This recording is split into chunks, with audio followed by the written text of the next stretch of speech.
Good morning, guys. Am I audible to all of you? Yes. Good morning, sir. Morning. Morning. My screen is also visible to you, right? Yes. Okay. So even Sunday, people are not joining. Only 5 people, you guys are joining. So today's documents and videos only share to you guys only, right? I'm not going to share the document and videos to everyone because even Sunday it's a holiday. In holiday also people are not joining, right? Okay, fine. So we have already discussed 4 synchronization mechanisms. What we have discussed? We have discussed lock, monitor, mutex, and semaphore, right? So we have already discussed lock, monitor, mutex, semaphore. Then why semaphore slim? Today we are going to discuss the semaphore slim class in detail, right? So as we have already lock, monitor, mutex, and semaphore, then the question that should come to your mind is why we need to go for Semaphore Slim and what is exactly this Semaphore Slim doing in .NET 1,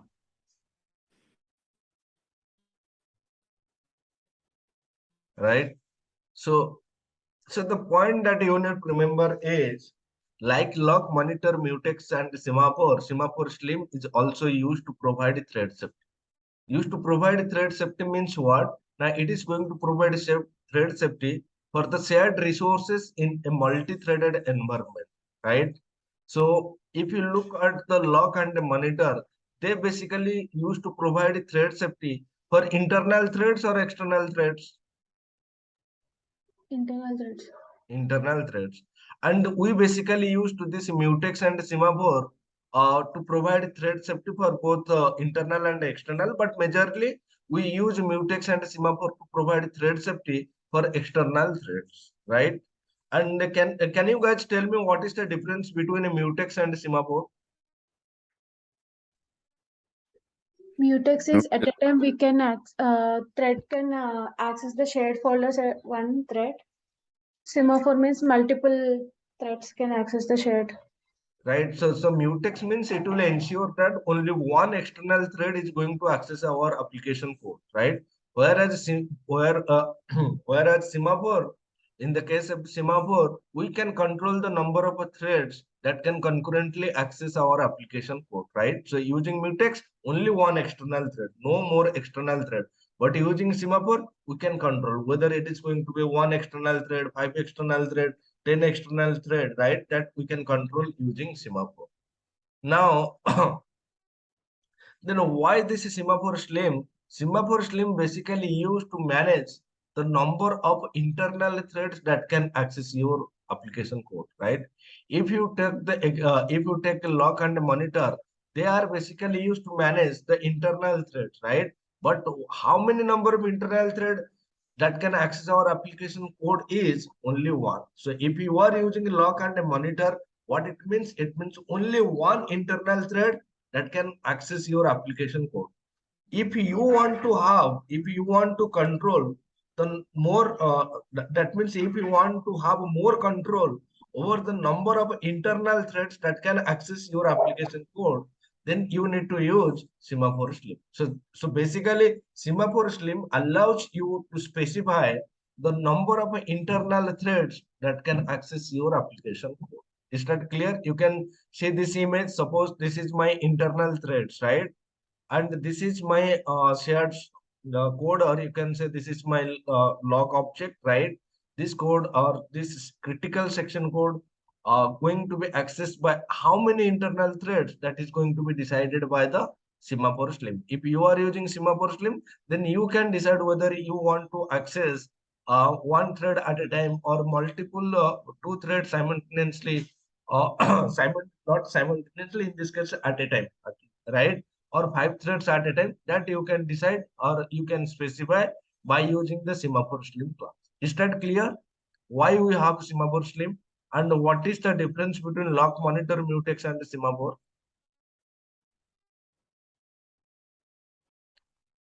Guys, Yes, sir. Yes, sir. okay.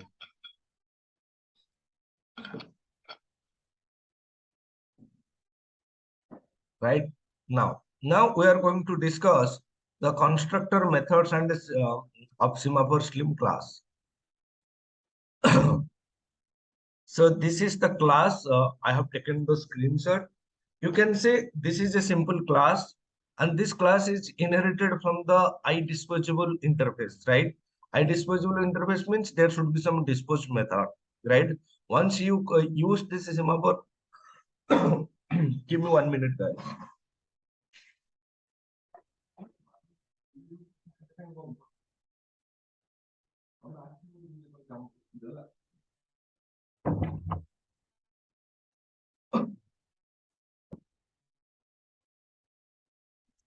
So guys, you can see this class is inherited from iDisposable interface, right?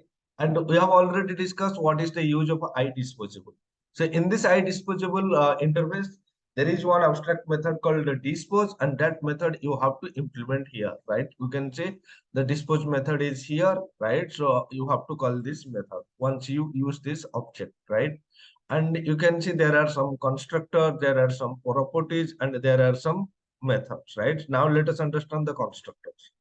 So you can see there are two constructors available. One constructor is taking initial count, one integer parameter, and another constructor taking initial count and a max count as two integer parameter. As it is not a static class, right?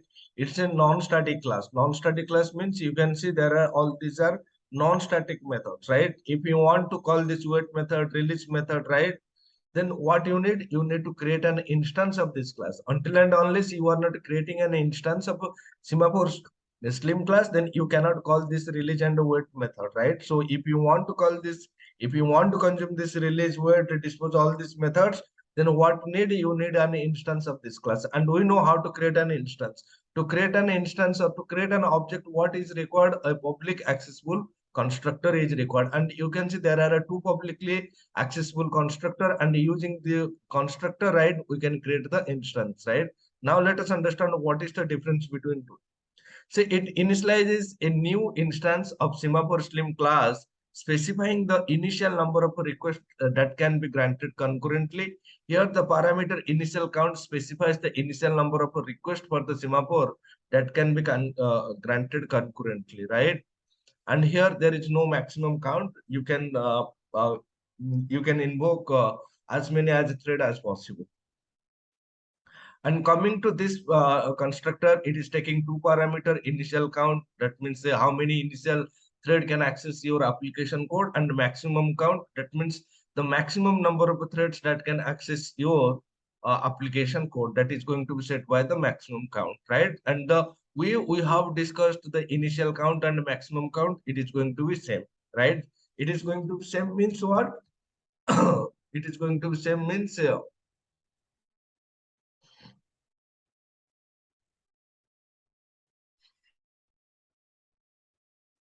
right.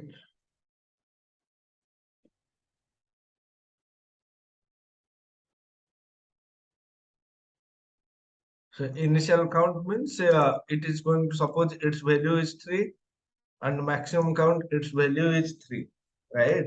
That means what? That means maximum 3 threads can access your application code, and the number of available thread that can access your code is 3. That means currently how many threads are accessing your code? 0, right? Suppose one thread enter and one thread access your code. So once one thread access your code, then this value is going to be reduced to 3 minus 1 equals to 2, right? Another new thread enter into the critical section. Then again this value becomes 2 minus 1 equals to 1.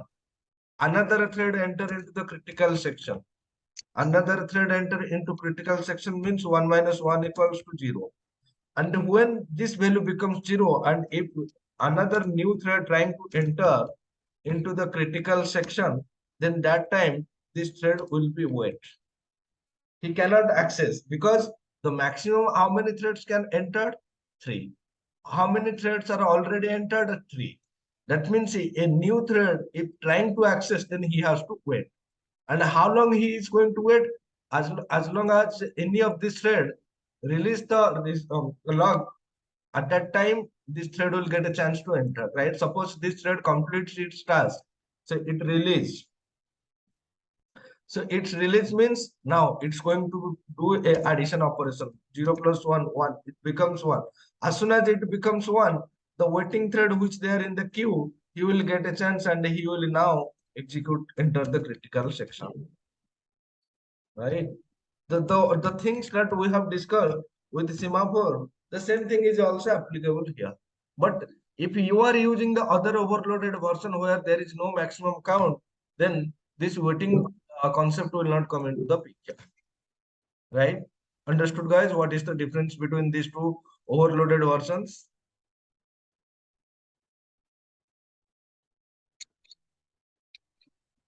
Yes, sir. Now coming to the method, right?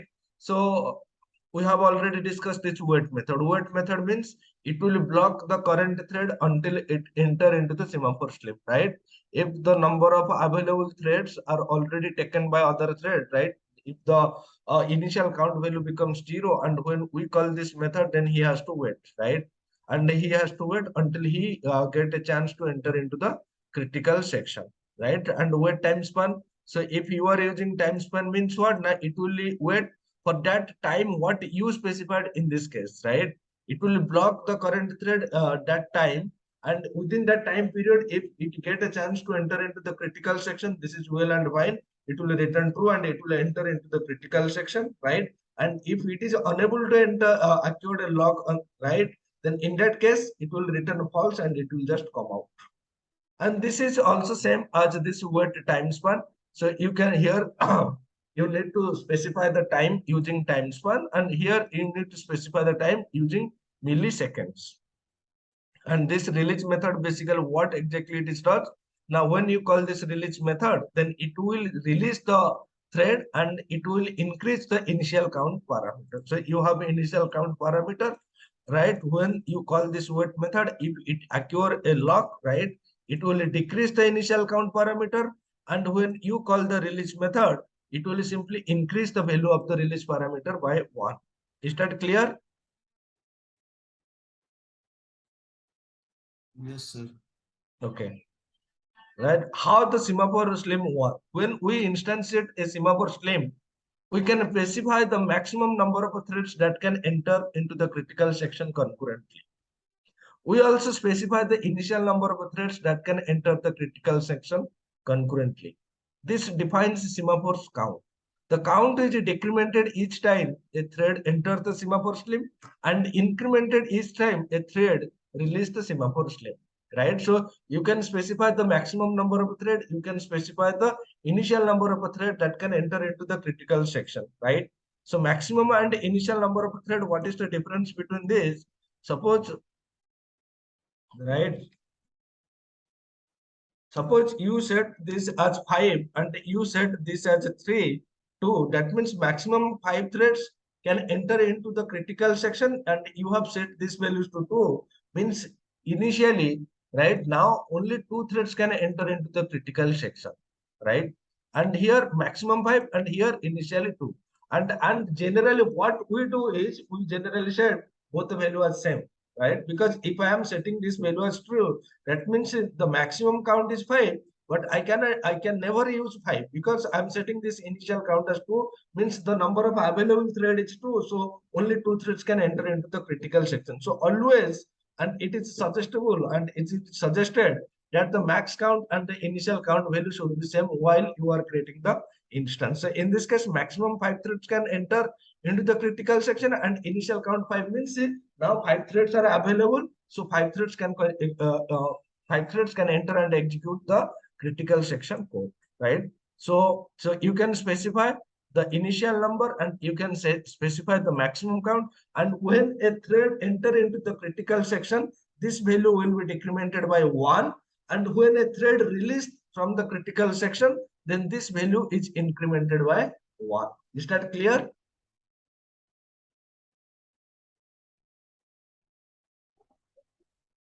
Yes, sir.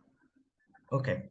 And to enter the SemaphoreSlim, a thread has to call the wait method and wait async method, right? Currently, we are not going to discuss this wait async method. because we have not yet discussed the asynchronous programming, right? And as long as we have not discussed and we are not understanding what is asynchronous, so you cannot understand this. But once we start discussing asynchronous programming, then you will able to understand this concept, right? So currently we are going to use this wait method. So to enter into a critical section, right, to accrue a log, so what you need to do, first of all, you need to create an instance of the SemaphoreSlim. How to create an instance? There are two overloaded constructor. Using this constructor, you can create an instance. Once you create an instance, then on that instance, you need to call this wait or wait async method to accrue a lock, right? To enter the critical section, you have to call this wait method. But the condition is that if the number of available threads is not equals to 0, then you can accrue a lock. If the number of available thread is 0, then that means in that time it is going to be wait. So it will not enter into the critical section. It will be there in the waiting queue. And once you got a chance, once any of the thread which is currently executing your application code, if that thread release, then only this thread will enter into the critical section, right? That means to enter into the critical section, you need to call this method, and to release from the critical section, right, you have to use or you have to call this release method. And when the count reaches 0, right? Once the count reaches 0, subsequent calls to the wait method block until other thread release the SemaphoreSlim, right? Once the initial count becomes 0, then no more thread can enter into the critical section. They have to wait until other threads which are executing your critical section code, once they release the thread, right, then only they will enter into the critical section. If multiple threads are blocked, it possible that suppose maximum count is 5, initial count is 5, 5 threads are already executing. After 5 threads, 3 threads trying to enter into the critical section. That means in that case, 3 threads are there in the waiting list, right? So if 3 threads are there in the waiting list, if one of the thread release, then which thread is going to enter into the critical section, that you cannot predict. You cannot predict whether it is going to be FIFO principle, whether it is going to be a LIFO principle, that you cannot predict, right? That will be decided by the operating system. Inside the operating system, there is something called a process. That process will decide which thread will enter into the critical section. You cannot simply predict that the FIFO order, the thread which is, the thread which call the wait method first, that is going to be executed first, right? This principle is not applicable here, right? So here, the operating system will decide which thread to execute or which thread is going to accrue the lock, right? So now let us understand this thing with one example so that we will get some better clarity. Sir, actually, one doubt here. Like previously, you said that the number should be 5, not to enter the initial count should be 5, so that the 5 threads are available. But now your statement is saying that it should be 0. No. You are you are not understanding the concept. See, initially, right? Initially, we are setting this initial count as 5, maximum count as 5. That means 5 threads can enter into the critical section, Yes. right? So what is your confusion in this statement? If you can go back to the document. Okay. Yeah. So he, no, in this only, the thread has to call one of the release methods when the count reaches 0. You're saying. When the count reaches 0, that means, so in this case, 5 threads are available. So 5 threads can enter into the critical section. Let's say 5 threads enter into the critical section. 5 threads entered. So if 5 threads entered, then this initial count value becomes what? 0. It will become 0 because each time a thread entered into the critical section, it will decrement the initial count variable value by 1. That means if 5 threads enter into the critical section, then what it will become? Correct. 0. It will become 0. Yes. Yes. That means That. when the count reaches 0, so in these scenarios, the count reaches 0. If any new thread, right? If any new thread calls the wait method, then that thread will block, right? So currently, already this scenario is there, right? Now, 3 new threads are trying to enter into the critical section, right? 3 new threads means what? 3 new wait call is there, because when we invoke the call method, then only it is going to execute the critical section. So in this case, now 3 new threads trying to enter into the critical section. But what is the initial count? 0. That means this thread will not enter into the critical section. In this case, this thread will be waiting there, right? This thread will be blocked. They will wait in the waiting queue. And when one of the thread which is currently executing, suppose one of the thread is released, right? If one of the thread is released, then this count value becomes what? It will become 1. Then out of these 3 threads, 1 thread will enter into the critical section. But which thread is going to enter into the critical section, that we cannot simply predict. There is no LIFO principle applicable. There is no FIFO principle applicable, right? That will be decided by the operating system only. So I'm not still understanding what is your query. No. Now, if this is the case, then I got it. So actually, the statement it was confusing. Like when it is 0, then the threads try to enter into the. No. So say you can see, like when the count reaches 0, subsequent calls to the wait method block until other thread release the semaphore slip. This is the statement. okay. Right? And you can see, if multiple threads are blocked, means if there are multiple threads in the waiting queue, right? There is no guaranteed order, such as FIFO or LIFO, that controls when threads enter the semaphore, right? You cannot predict whether it is going to use FIFO principle or LIFO principle to enter into the semaphore, right? So you cannot predict, or you cannot give guarantee. Clear? Yes. Okay. Now let us understand this with an example, right? So you can say this is a simply function, right? And here I'm just printing the thread name want to access the resource, and this is my critical section, right?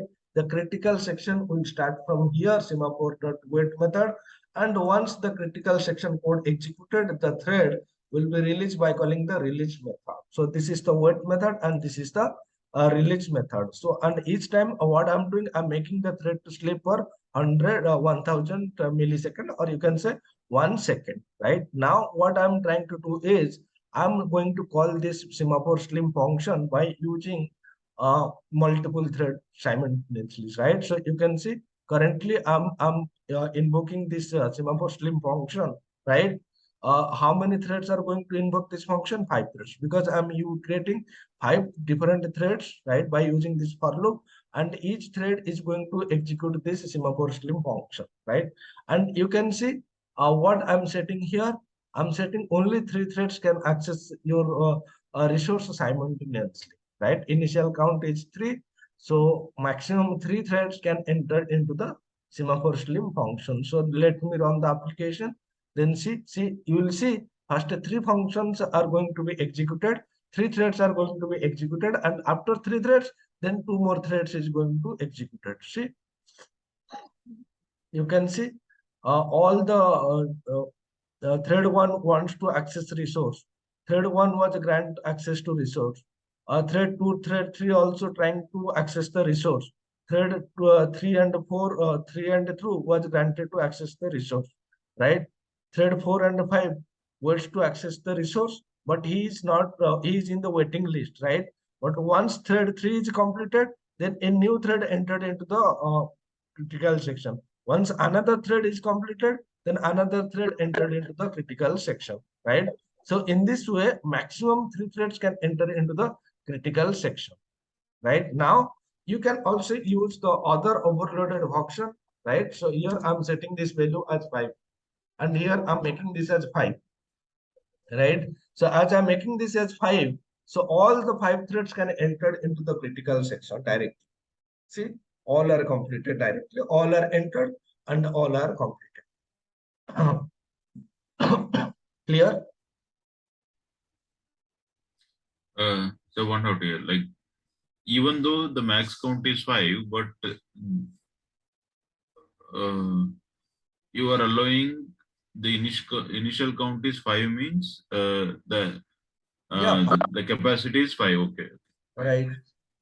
It will be the same, no? So what will be the different in this case? Initial count is 5, and if you don't mention that the maximum count is Okay, 5. the difference is that, so in this case, if you set this value as 3, right?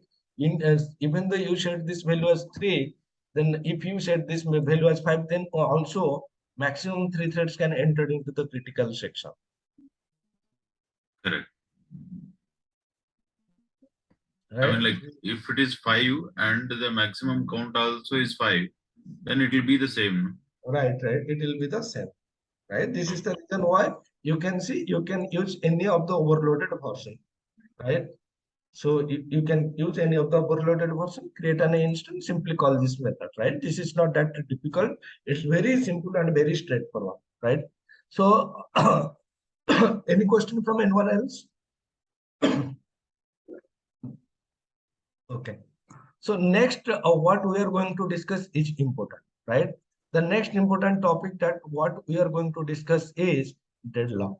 Because if you are working with multi-threading, then you should understand what is deadlock. Otherwise, it will make you some kind of a confusion, right?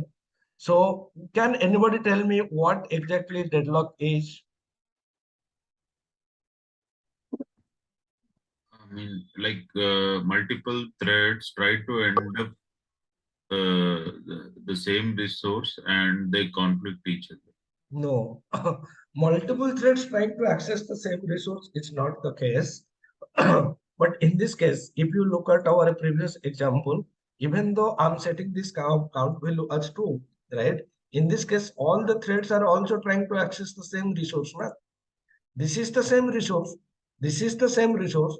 And all these threads are trying to access the same resource. Do you get any kind of a deadlock in this example? No. No. Right? So we need to understand this perfectly, right? In simple word, we can define deadlock. What is deadlock means? It is a situation, right? Simply sense, what is deadlock means? It's a situation where two or more threads are unmoving or frozen, right? The two and more threads, they are waiting, right? They cannot proceed further because of some reason, right? So that they cannot, as they are unmoving, right? As they are frozen, so they could not complete their task, right? They are unable to finish their task. Then in what scenario, right? In what situation they are unmoving or they are unfrozen, they are frozen, right? That we need to understand. Look at this bigger picture, right? We have two threads. One is thread 1, another one is thread 2. And we have two resources. One is resource 1 and another one is resource 2. Thread 1 acquired a lock on resource 1. Thread 1 acquired a lock on resource 1 and thread 2 acquired a lock on resource 2. Right? As thread 1 acquired a lock on resource 1, that means this resource is going to be released only when thread 1 completes its task. Yes or no? Guys? Yes. And thread 2 acquired a lock on resource 2 means this resource 2 is only going to be released when this thread 2 completes its task or when thread 2 call the release method. Yes or no? Yes. Yes. That is fine. But what is the problem? Now thread 1 acquired a lock on resource 1 and thread 1 to complete its task, it also required resource 2. So it is trying or it is want to acquire a lock on resource 2. At the same time, thread 2 acquired a lock on resource 2, but to complete the thread 2 task, so what exactly this thread 2 want? It wants to acquire a lock on resource 1. So in this case, does thread 1 going to release resource 1 until and unless he completed its task? No. Does thread 2 going to release resource 2 until and unless it is completed its task? No. Then in that case, if thread 2 doesn't complete its task, that means this resource he cannot release this resource. Yes or no? Yes. If he doesn't release this resource, does this thread 1 acquired a lock on this resource? No. In the same time, this thread doesn't release this resource. then does this thread 2 acquire a lock on this resource 1? No. That means thread 1 is in the waiting queue, right? What thread 1 is waiting? Why? Because thread 1 calls the wait method, right? On this resource, but this resource is not getting, right? It is in the waiting queue, and in the same time, thread 2 also is in the waiting queue because he want to acquire a lock on the resource 1. That means when one thread acquired a lock and the thread when both of these thread acquired some lock on the resources and they want to acquire a lock on the resource which is already held by the other thread. So in situations like this, none of the thread can proceed further. Thread 1 cannot complete its execution because he doesn't acquire a lock on resource 2. In the same time, thread 2 also doesn't complete its execution because he is unable to acquire a lock on resource 1. So in situations like this, we'll have the deadlock issue because none of the thread can proceed further, and as none of the thread proceed further, at some point of time, you will get the deadlock. Right? So one thread can access multiple resources at the same time, like concurrently. Yes, there is no issue inside one thread. See, in this case, you are calling this method, right? So in this case, you are calling this method. If I use this one, then that is also fine. Na? Is there any issue? In this case, I am using the same semaphore object instead of this semaphore object. What, right? Okay, let me do one thing. Okay, I'll come to this one. So this is not the perfect example, right? I will give you the perfect example where I will show you the same thread will access multiple resources. Okay. Let me the example what I am going to discuss. Let me clarify you. Thread 1 and thread 2, right? Suppose this is your bank account and this is your friend's bank account, right? So this resource 1 is nothing but your bank account and the resource 2 is nothing but your friend's bank account. You want to transfer some money to your friend's account and at the same time, your friend also wants to transfer some money to your bank account. That means first the thread execution start.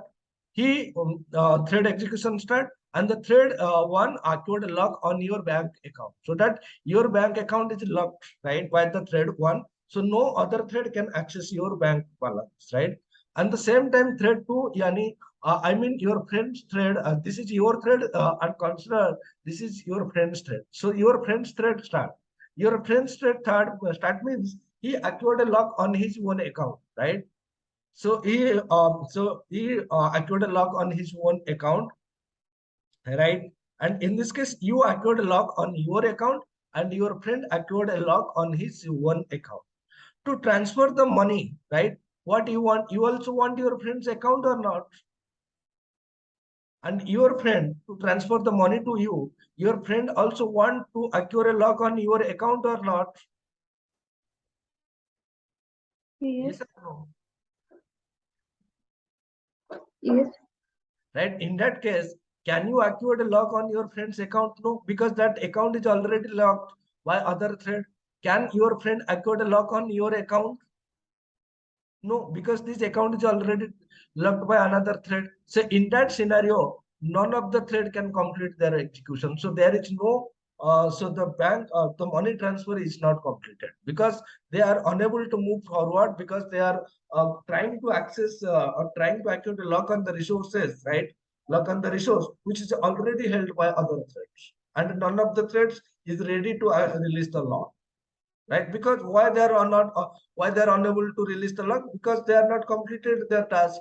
Until and unless they are not completing their task, they cannot release the lock, right? So in this case, you want to activate a lock on your account from where you are trying to send the money. You also need to activate a lock on the account to whom you are going to send the account, right? Understand or not?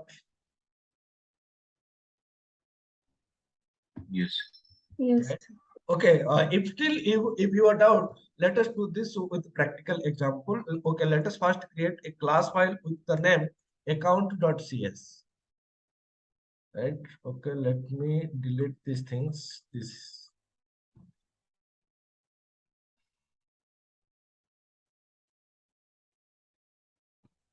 Okay, let me create a class file with the name account.cs.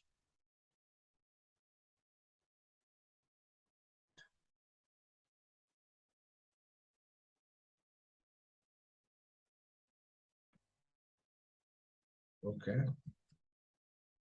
This is your account class. This account class hold your ID. ID, you can say account number and the balance what is available on your account. So when you are going to create an instance of this class, you need to use this constructor. To this constructor, you need to pass the ID and you need to pass the what method, what balance amount, right? And that ID will set by this variable and the balance amount is going to be set by this variable. And the withdraw money means you need to pass the amount that you want to withdraw. And to deposit the money, you just need to pass the amount that you want to deposit.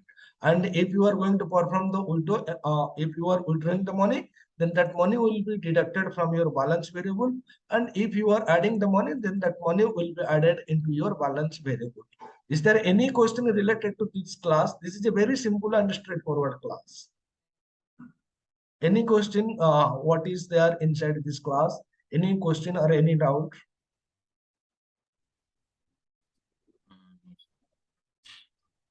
Clear? Okay, okay, fine.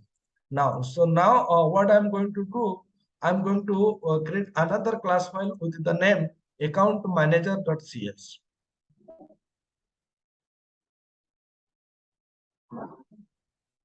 Let me copy the code. Okay. Right. See, in this case, what I'm trying to create is I'm creating two accounts. Right? What is this account? This is nothing but this class file. So I'm creating a variable of type from account. I'm creating another variable which name is to account. That means there are two variables. One is from account, from where you want to transfer the money. Another is to account, to which account you want to transfer the money. And this is transfer amount, means what? How many amount you want to transfer, right? And this is a class, a constructor, account manager. And this constructor basically accept three parameters: account from, account to, and account to transfer, right? And this three parameter is going to be set by this variables, right? Then we have one method called fund transfer. This is the important method that you need to understand. So currently you have your from account. This is one resource. So you can consider this is resource one, right? And this is this is resource. This is the resource and this is another resource, right? And this is the amount that you want to transfer. So first of all, the execution start. The execution start, and here we are saying that this thread trying to acquire lock on this from account, right? From account means I'm just printing the ID name here, right? And here I'm passing that from account as a parameter to this lock method, right? So this lock method accept one parameter, and that is that can be a object, that can be a class, that can be an integer variable, anything you can pass. So here I'm passing this from account as a parameter to this lock method. That means the lock method is locked this object, right? Locked this resource. What it means now, this locked resource cannot be used by other threads. Then what he is doing, some processing, right? So he is doing processing means I'm saying that this thread acquired a lock on this account, then he is doing some task, and after doing some task, he doing some other kind of task. For that other kind of task, what I'm doing, I'm just making this thread to sleep for 1 second. That means within this 1 second, he's doing some other activity, right?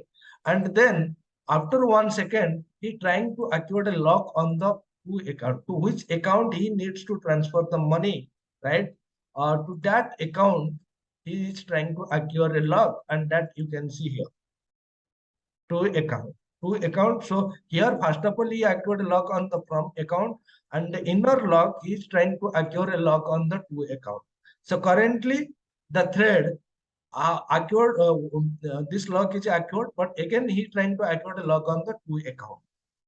And once he acquired the lock on to account, that means he acquired a lock on from account as well as to account, then only he can deduct the money from the from account, and he can add the money to the deposit account, because we have to deduct the money from the from account, and that money we want to add into the deposit to the to account. Is there any question related to the implementation of this method?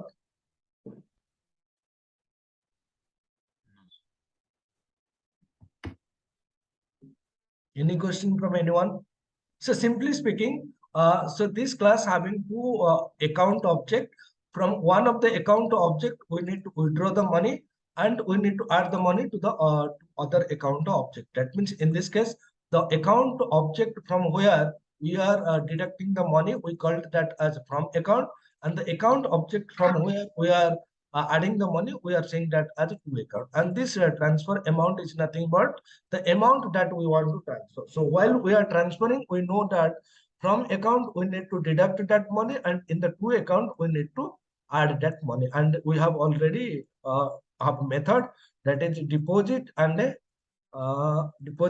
withdraw. And in this case, you can see on the instance side in the from account, if you are calling this method, then it will invoke the method from the from account, and the deposit means to account, right? This is the simple straightforward code, right? Any question from anyone?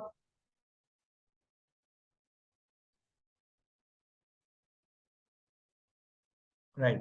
But the important thing that you need to remember is you acquired a lock on this object, right? But as long as you are not unable to, or as long as you are not acquiring a lock on this to account, is your application or is your task is going to be completed? Guys, No. that means if you want to complete your task, so you have to acquire lock on from account, and you also have to acquire a lock on to account. And until and unless you are not acquiring a lock on to account, you cannot complete your task, right? And this is a very simple application from account to account, and whatever money we are transferring, that is very simple logic we have written here, right? Now let us try to observe the application code,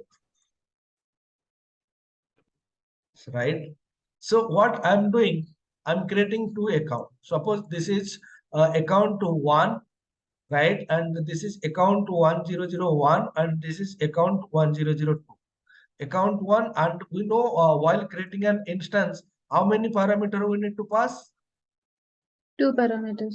One is the ID, or you can say account number, in this case 1001, and another one is the amount parameter. Here I'm passing 5,000, and here I'm passing 3,000. See, in this case I'm not doing any kind of validation whether that amount is available or not, right? All those kind of validation you want to include, but here I'm not putting all those such validation, how many the deduct amount should be greater, should be less than the available amount. All these things you have to put, but here I'm not going into the business logic, rather than I'm going to try to explain you the deadlock concept. So here simply main method started, main thread started, main thread created two account object. One account object ID is 1001, another account object ID is 1002, right? Then I'm creating account manager, right? And this is my account manager, and you know, to create the account manager instance, how many parameter you need to pass? 3 parameters. One is a class type of account, another is also a class type parameter of type account, and the third one is a parameter of type tuple, right? So in this case, so I have created one variable, or you can say account. I have created another variable of type account. So I'm passing account 1001, account 1002, and I'm passing 500, right? So I'm creating account manager one, and in this case, what I'm trying to do, I'm creating one thread, and this thread is pointing to which method? Fund transfer. That means when I invoke thread one, then this fund transfer method is going to be invoked, right? Now guys, tell me, right? For this example, from account is which one? From account is this one. Account So one. if you are still confusing, right? So what I can do is, so we have already discussed, we can specify the name also account from, right? So to make you understand, you can also use the variable name account to, right? And the third one is amount to transfer, right? So is that clear? What I'm trying to do is that in this example, from account is or account from is this one, right?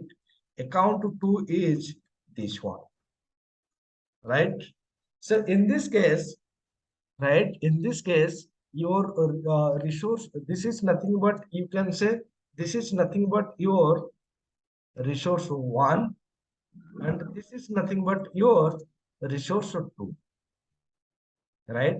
And this is nothing but your thread one, right? Understand this point?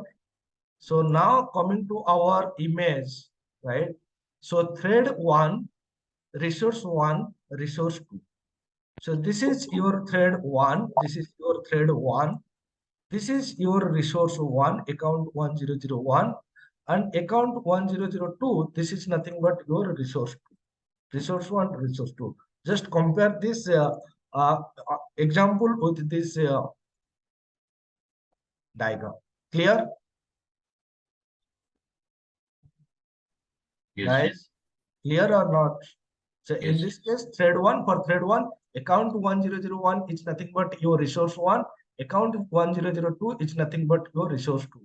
So to complete this task, so thread one first of all need to acquire a lock on this resource, right? On this resource means this resource, so that he can get his own account information. Then he needs to acquire a lock on resource two. That means this resource two, so that he can transfer the amount to that account, right? And this is your resource two, and this is your thread one. So in this case, so what I want to do, I want to transfer 5,000 from this account to this account. Is that clear? Yes, sir. Okay. Now coming to this one, right? So this is going to be your thread two, right?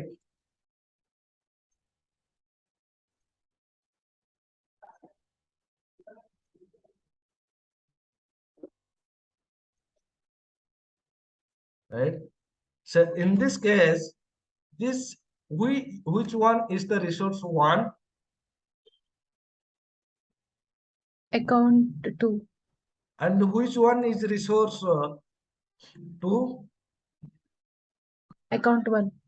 And in previous case, which one is resource one? Account 1. That means this thread trying to do some fund transfer. This thread two also trying to perform the fund transfer, right? That means if thread one wants to complete the fund transfer functionality, then he need to first acquire a lock on resource one, right? This is nothing but your resource one, right? And once and in order to complete the functionality, he also needs to acquire a lock on the resource two. And in this case, resource two is nothing but your account two, right? And in the same time, thread two wants to do a fund transfer functionality. In this case, the resource one is nothing but your account 1002, right? You can see this is your resource one. For thread two, this is resource one, right? And for thread two, what is resource two? Resource two is nothing but 1001. That means it is just opposite of each other, right? Just try to understand, because in this case, this is my shared resource, right? This is my shared resource. This resource is going to be invoked by two different threads, right? Thread one is trying to invoke this one, right? Okay, let me do, this is my shared resource, and for this shared resource, right, this is my shared resource, right? For account from is this one, a resource one, And for thread 2, this is the thing, right? This is the thing. So now when the okay, now what I'm trying to do, I'm calling both the thread at the same time, right? Both the threads are invoking at the same time. So thread 1 start. So thread 1 will start its execution. So first of all, it will trying to acquire a lock on from account. Does the from account locked by any other thread? Guys, you just answer me. For the first, the thread 1 execution start. Thread 1 trying to acquire a lock on from account. Is from account. From account means what? Okay, let me change the things from account. And this is nothing but your to account and to account. So from account means what is the value? 1001. 1001. Each 1001 is acquired or locked by any other threads? No. No, that means the thread 1 acquired a lock on this. So thread 1 acquired a lock, right? Is there any issue to acquire a lock of resource 1 by thread 1? No, because this account 1001 is not locked by any other thread, so he can lock the thread, right? Then he acquired a lock and he is doing some one, and the thread is asleep for 1 second, right? And meantime, thread 2 also started its execution, right? Because once he is going in the sleep mode, then other thread will start its execution or not, or the other thread will wait. Start It execution. It will start, other thread will start. If it is waiting, then it's kind of a synchronous. I mean, synchronous execution. This is not synchronous, right? We have to execute simultaneously, concurrently. This is the reason why threading is used. So once it goes for the sleep mode, the thread 2 will start its execution. And for thread 2, so it is also trying to acquire a lock on the from account. For thread 2, what is the value for from account? Account 1002. 2. Is any thread acquired a lock on this resource? Account 1002? No. No. That means this thread 2 will acquire a lock on this resource or not? Yes. Acquired a lock on this resource or not? Then once it acquired a lock on this resource, right? Then he is doing his task. He is acquired a lock, he is performing some task, and he is also going for the sleep mode for 1 second. As soon as it is going for the sleep mode for 1 second, right? After 1 second, the thread 2 will come alive and he will start its execution or not? Thread Yes. 1. Right? Thread 1 will start its execution or not? Yes. So once thread 1 comes, this statement will be executed. Now, thread 1 trying to acquire a lock on 2 account. For thread 1, what is the value of a 2 account? Account 2. Account 1002. Is account 1002 is locked by any other thread? Yes. That means until and unless this resource, right, this account is not released, can it acquire thread 1 is acquired a lock on this account? No. No. So he cannot acquire a lock on this, no lock, right? No lock. So if no lock, that means what? Thread 1 is going in which state? In waiting, Waiting state. right? That means the thread is blocked until and unless he is not acquiring a lock on this account object, right? 1002, he cannot complete its task. So he is going in the waiting state. And as he is going on the waiting state, then and in the same time, thread 2 will come and thread 2 trying to execute the statement, right? And in this case, thread 2 will execute this statement.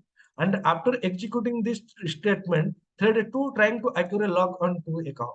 For thread 2, what is the 2 account value? Account 1001. And is account 1001 is available or is locked by other thread? Locked by another thread. That means in this case, again, he cannot acquire a lock on this resource or not. Yes. So in this case, both no lock, so it will go in which state? Waiting state. Waiting state. In this case, no lock, so it is also in the waiting queue. So in this case, if thread one wants to complete its task, then he need this resource. But this resource is already locked by this thread. And if this thread wants to complete its task, he need this resource, but this resource is already locked by this thread.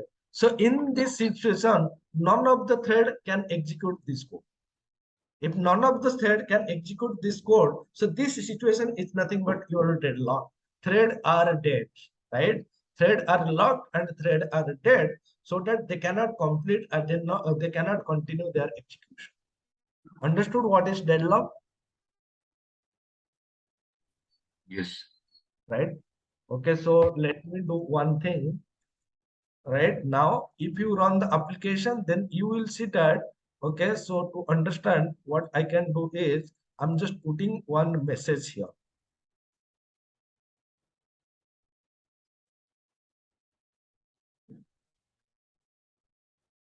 Completed its task, right?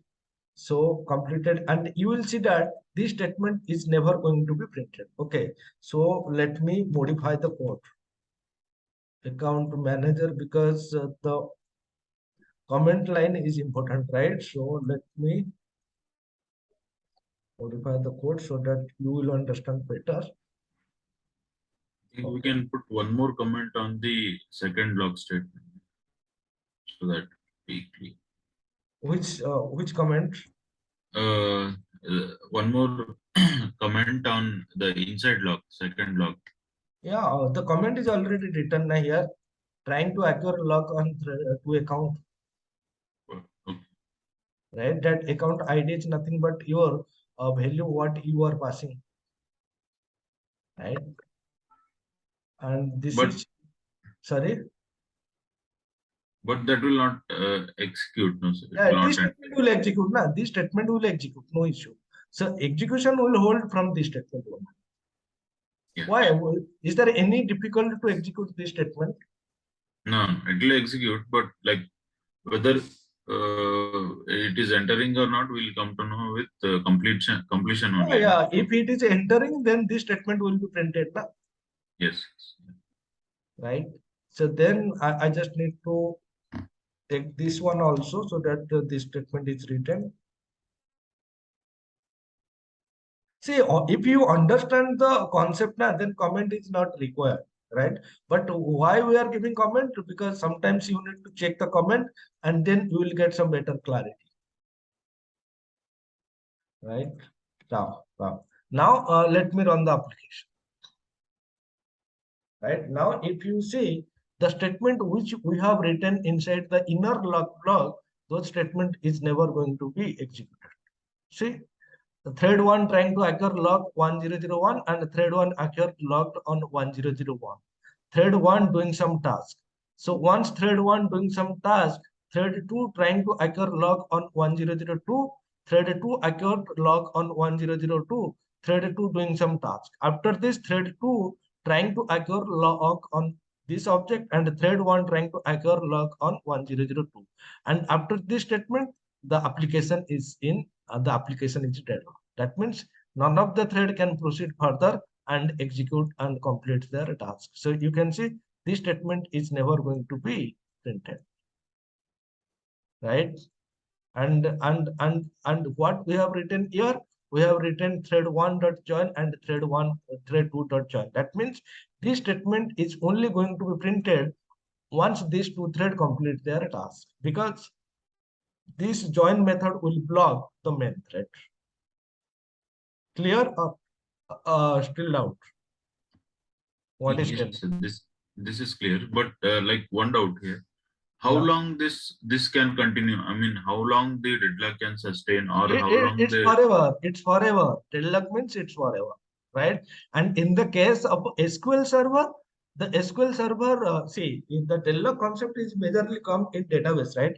In SQL server or any database, they randomly choose one of the thread as a deadlock victim, and they will release that thread so that other thread can continue the task. But in case of a .NET application, that functionality you have to maintain, right? You have to write the code in such a way that one of the threads should release the resource If in some period of time, if he unable to complete the task, let's release the thread. That what is nothing but deadlock solution, right? This is what deadlock. In this case, you can see the application will be deadlock forever, right? As long as your application, you will only get this output. You will never get the expected output. So the statement what you have written inside the second block, that is never going to be printed, and the statement what you have written inside the main method also, this is not going to be executed, right? But if you are working with a SQL server, then you might be know that deadlock is there, and once deadlock occurred, right, out of the two threads, right, so one of the so in deadlock here we are seeing thread, and in deadlock we are saying that a transaction, right? One of the transaction will be chosen as the deadlock victim, and that transaction is going to be destroyed, right, deleted, right? That is going to be I mean failed, and so that the other transaction can complete their task. So in this case, right, so first of all, you understand what is deadlock and how deadlock occur in .NET, guys. Yes, good. Right, right. So once the deadlock you understand, the next thing that you need to understand is how to avoid the deadlock, right? So how to avoid the deadlock means what we need to do. So what we need to do is means we need to make sure that out of these two transactions, so here we are doing two transactions, right? One is uh, sending amount from this one to this one, and another transaction is sending amount to this one to this one. So what we need to do, or what we need to make sure is one of the transaction is going to be processed and one of the transaction is going to be failed. If this transaction is failed, then the resource which is held by this thread, right, thread 2, is going to be released. If the resource which is held by the thread 2 is released, then can thread 1 complete its transaction? Yes. Other hand, if thread 1 is going to be released, right, if this transaction is failed, and we make sure that if this transaction is failed, means the thread 1, the resources which is held by thread 1 is going to be released, and if those resources are released, then this transaction is going to be successful or not. That means what? We need to make sure, right? We need to make sure if deadlock situation arise, then one of the thread should release the resources so that the other thread complete its task. So deadlock means one of the transaction is going to be successful and one of the transaction is going to be failed. Understood my point or not?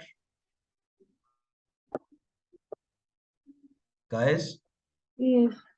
Right? So now what you need to do is, so instead of using this, right?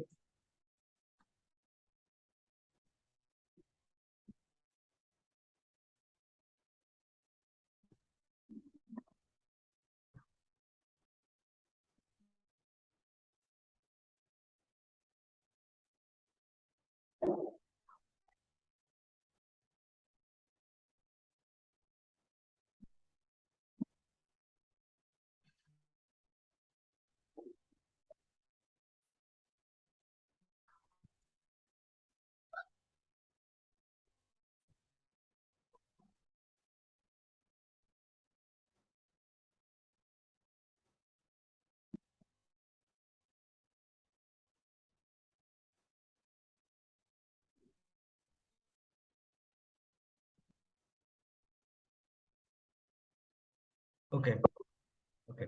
Now tell me. Now tell me. Up to this, there is no differences, right? Now, can we use Monitor.TryEnter to log a resource? Okay, now you just tell me what is the meaning of this statement.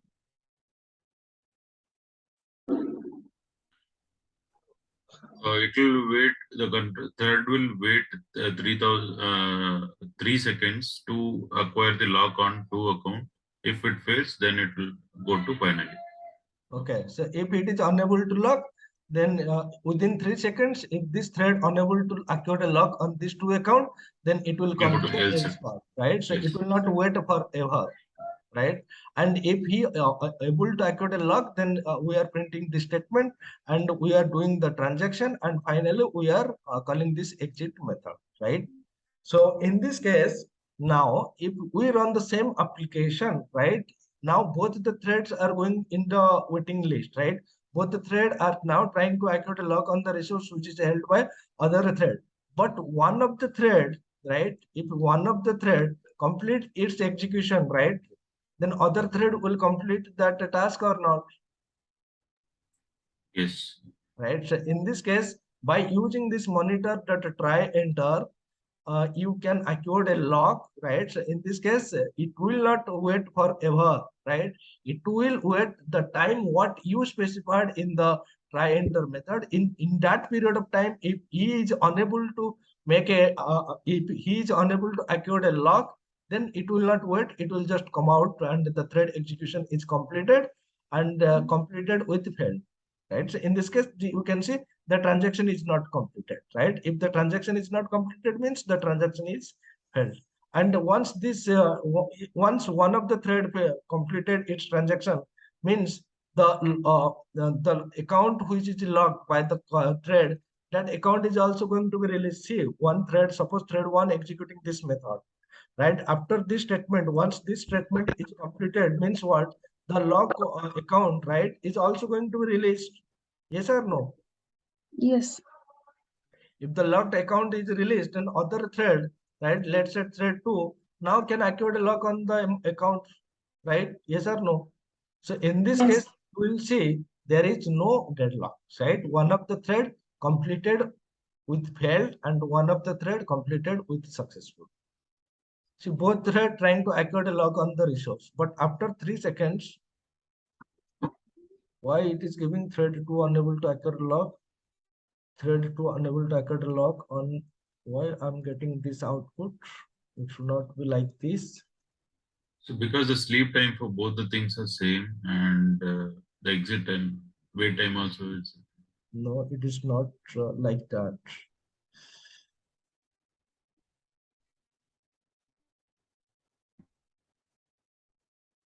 Try enter to account 300 seconds.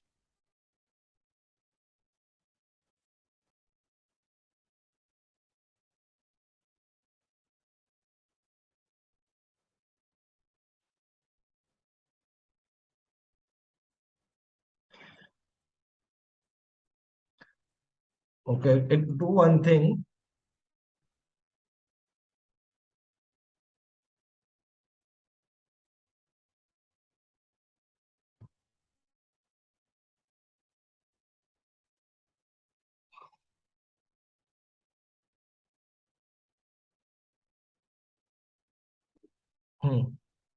See, because both are executing at the same time, so we just make sure that 300 millisecond sleep is there.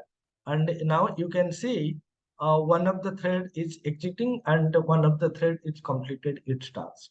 So thread 1 unable to acquire log on this object, so it is exiting. So thread 2 acquired a log on this object and thread 2 complete its task. Clear?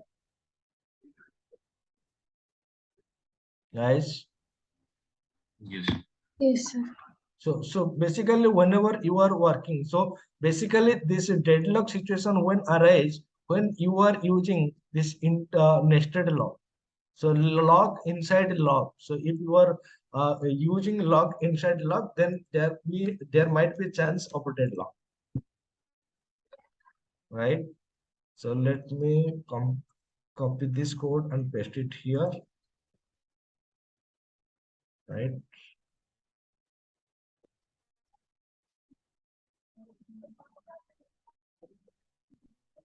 Okay. So this is all about your deadlock. Any question from anyone? No questions. Okay, what is deadlock, right? When deadlock occur and how to avoid a deadlock, that is the important thing, right? So you know this Monitor.TryEnter method, but you cannot use lock here, right? Because using lock, you cannot specify the time, right? After this much of time, you need to come terminate the thread. This thing you cannot specify using the lock. So in situations like this, you need to go for try enter. So Right? one doubt here, like only Monitor.TryEnter can avoid the deadlock, or is there any other? I mean, like, can we use Mutex and First of all, you just tell me. So we have discussed 5 different thread synchronization mechanisms, right? Right. We have discussed. So we have discussed 5 synchronization mechanisms. What is the use of a lock, monitor, mutex, semaphore, and SemaphoreSlim? Each class having their own role and responsibility. If you want to manage the internal thread, then you need to use lock monitor. If you want to manage the external thread, then you need to use mutex and semaphore. And if you want to manage the number of internal thread that can access your code simultaneously, then you need to use SemaphoreSlim. Now you just tell me for this particular scenario, which class I need to use. okay, this since it is internal, now Yes, we are using obviously. Monitor. Yeah, these thread are your internal. This is nothing but this code or code block is going to be accessed by multiple internal threads, right? Not external thread. This But thread still was we, this yeah, but thread this thread is created by your main thread. Nah? So this is your internal thread only. yes, but like you said, Mutex and Semaphores also used to control the internal threads also, along with the external threads. But if you are using a mutex and a semaphore, then see mutex and semaphore using that you can manage the internal thread. But the problem is that there is some restriction. If you are using mutex means only one external thread can access your application, right? But in this case, I don't want one external thread to access my application. Any number of external thread, there is no limitation, right? Once you develop any kind of web application, do you think that that web application at any given point of time only one user can access? Okay, now we'll eliminate the Mutex, but Semaphore can be used. Right, but using semaphore again, you have to provide the limitation, na? If you are using semaphore, then you have to specify what is the minimum and what is the maximum, Okay. right? So basically, based on their own role and responsibility, you need to check which one to be used. But it Yeah, but like in Semaphore, we can give like maximum number. Suppose like the maximum amount is 1 lakh request will give. right, Then it is fine. but sometimes, do you think that a Facebook like application at the same time only 1 lakh user access your application, Okay. right? So you cannot predict na, the number of time or the number of users going to access your application. Yeah. The Got application it. anyone can access, and if you are using that concept, then that is also going to give you some. I mean, you cannot simply predict. So when you are sure that the number of threads, that the external thread that can access your application, then you need to use this one. If any Yeah. number of a user, then you need to use this one, Okay. Got it. right? So the next important concept that we are going to discuss is thread pooling, right? This is very important. The person who missed today's class, they missed a lot of things, right? Because deadlock is important, because you need to understand deadlock very carefully. Otherwise, sometimes your application is in hanging, right? They are unable to proceed, and there's just like you just run the application and it is frozen. Nothing is happening. So you need to understand why it is happening, how. So this thing is important, right? And another thing is, this is very important, because if you are implementing deadlock application, right, then what is the main agenda of sorry, if you are developing multi-threaded application,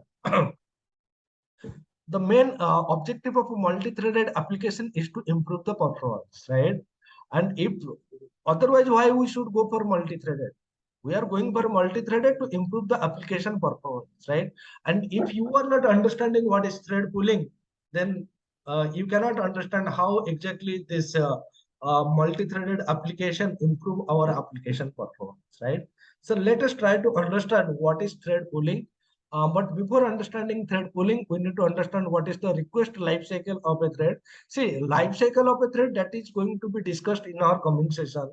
But what is the request lifecycle? That is what I'm going to discuss now, right? So once we understand what is request lifecycle of a thread, then we will understand what is the thread pooling, why we need thread pooling. Then I will show you one application where I will show you the performance benchmark, right? The same application using normal thread and the same application using thread pooling, and then we will conclude that the thread pooling will give you better performance as compared to normal thread.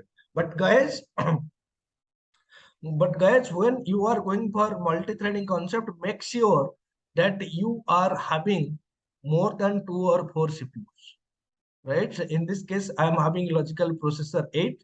So if you are having logical processor 1 or 2, then multi-threading application will give you negative performance, right? So that is what you need to understand. So if you are going for multi-threading performance, that means your application should have multiple processor, at least 4 or more than 4.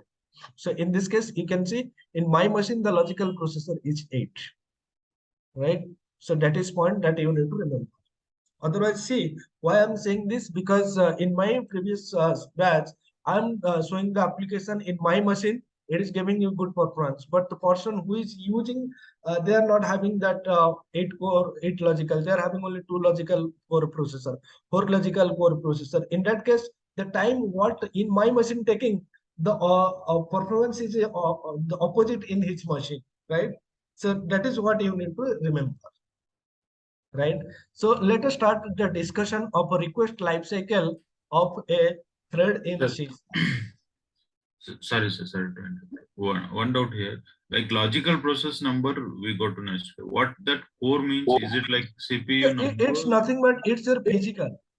So this is nothing but your physical processor and this is your logical. So in your machine, physically 4 cores are available and the total number of a logical processor is 8. So this is going to come into picture. This is physically available and this is the logical. Okay. Core means is it a CPU component or CPU, exactly CPU. So here I'm opening the CPU now, 4 core CPU. Right, and again, and if you want to go detail into this hardware architecture, then you can google through it, because I do not have that flexibility about this logical, physical core, all these things, right? yeah? And in my machine, this is going to give you better performance than your machine.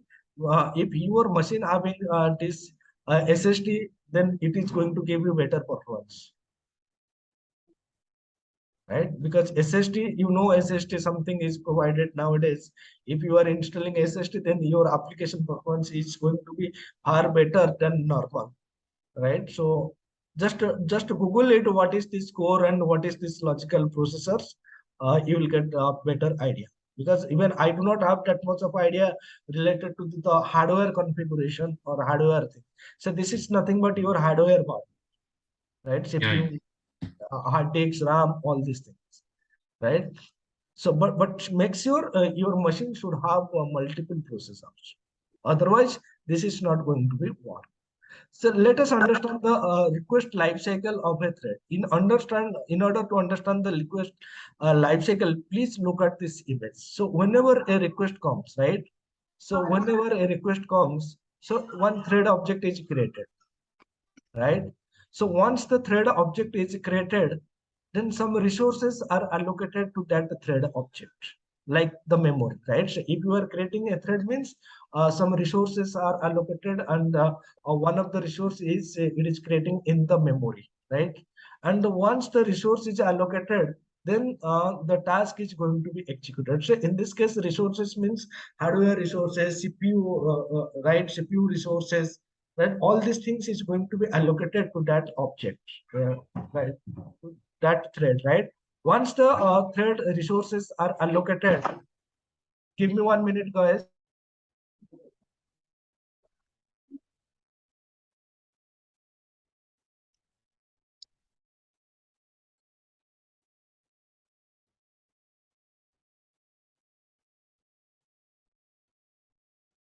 right?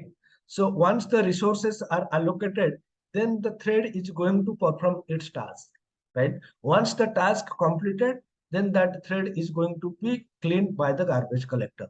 So once the garbage collector destroys that thread object, then whatever memory and whatever resource allocated to that thread object is also going to be cleaned. So this is the request lifecycle of a thread.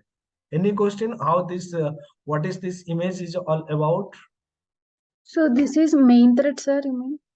Any thread. Okay. So if you are creating a main thread, this process is going to be happen. If you are creating a child thread, this process is also going to be happen, right? So these steps are going to be repeated again and again for each request that comes in a multi-threaded application, right? Suppose you are creating 10 threads. For all the 10 threads, these steps are going to be performed, right? That means every time a new thread object is created, it gets allocated in the memory. If there are many requests, and there will be many thread objects, right? Suppose you are creating, suppose you are trying to execute an application, right, by using 10 different threads, right? That means 10 threads are created. For the 10 thread, the resource allocation is there, right? And once the thread completes their execution, then the thread is going to be destroyed by the garbage collector, right? Then that means what happened if there are many requests, then there will be many thread objects, and if there are many thread objects, there will be a load on the memory which slow down your application, right? If you are creating the thread again and again, right, one request comes to execute a method by a new suppose one request come and you want that method to be executed by a thread, right? Then what you need to do? First of all, you need to create one thread object. For creating that thread, once you create the thread object, you need to allocate some resources to that thread object. Once the thread object complete its task, then that thread object is going to be destroyed by the garbage collector. And this process will be continue for the number of requests, right? If the number of requests are more, that means the more number of threads you are going to be created. And more number of threads you are created means more number of memory you are allocating, right? If you are allocating more memory, right, that means if the memory is more, that means it will slow down your application. That means there is a room for improvements, right? So what is that room for improvement means? Now, once you request for a thread object, and once you create the thread object, right, then for creating the thread object, some resources are allocated. And once the resources are allocated, you continue and you complete your execution. So once the execution completed, in previous case, that thread is destroyed by the garbage collector. But now, once the execution completed, don't destroy that thread, put that thread into the thread, right? So after completing the execution, don't destroy that thread, put that thread inside a place called the thread pool. Now, what will happen? Now, when a request comes, so this is the normal execution flow.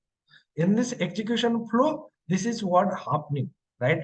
And in if you are going to use thread pooling, then in the thread pooling concept, instead of destroying that thread, you need to put that thread inside a place called a thread pool. And if you are using thread pooling concept, then what is the advantages? So when a request comes, right, then he is not going to create the thread object, he is not going to allocate the resources, he directly come to the thread pool, right? And he check, is there any thread available? Yes, available. Get the thread, execute the task, right? And after executing the task, then put that thread again inside the thread, right? So in this case, this thread object creation, the resource allocation, this is reduced or not? But each time while creating object of the thread, we will assign with another resource, right? Sorry. So Uh, in this case, we are not going to create the thread using a thread object. but in while creating thread object only, we will assign which resource it In need this to case, access. yes, while creating the, in this case, we are not going to use this thread class to create the thread, because if you are using a thread class, right, then this process is going to be happening. But in Yes. this case, we are not going to use this thread class to create the thread object. Instead, we are going to use a thread pool class to create the thread object, right? If we are using thread pool class, then before creating the thread object, it will first go to this thread pool. It will check, is there any object available to handle that task? Yes, available. Then take that thread, execute the task. Once the task execution completed, put that thread inside the thread. Here, I'm not going to use this thread class to create the thread object. I'm going to use thread pool class. That is different than the thread class. Got it? Yes. Okay. So now how to use, right? The thread pool, right? Let us see the step-by-step process of how to use the thread pool class to implement thread pooling, right? So in order to implement thread pooling, first you need to import the threading namespace. We already know all the threading related classes are belongs to system.threading namespace. And in the step 2, suppose you are having one method called my method, right? You are having one method called my method and that you want to execute, right? You are having one method called my method that you want to execute, but not by using the thread object, by using the thread pool class, right? By you don't want to create an object and execute that. Instead of that, what you want to do, you want to get the thread object from the thread pool, right? So you want to get the thread object from the thread pool, and in thread pool, as of my experience, 25 objects are there, right? By default, 25 objects are there in the thread pool, right? And from those objects, it will take one of the thread and it will execute your method, right? So if you go to this task manager, right, then you will see that CPU, some processes, some threads, right? You can see the number of threads, number of processes, handle speed, all these things. I even don't know what is this hardware architecture, but you can see there is something called threads, right? So from the thread pool means it is a pool of threads, right? Multiple threads are there available, right? And when you are using thread pool, so instead of creating a new thread to execute your method, it will go to your thread pool.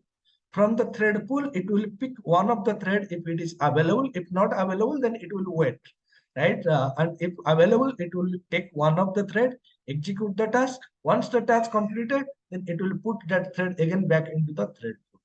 Then how you are going to use thread pool class to execute your method? First of all, multi-threading means what? Multi-threading means you have to execute one method, right? And if you want to execute the method by using thread pool, then this is the syntax. So what you need to do, you need to use the thread pool class.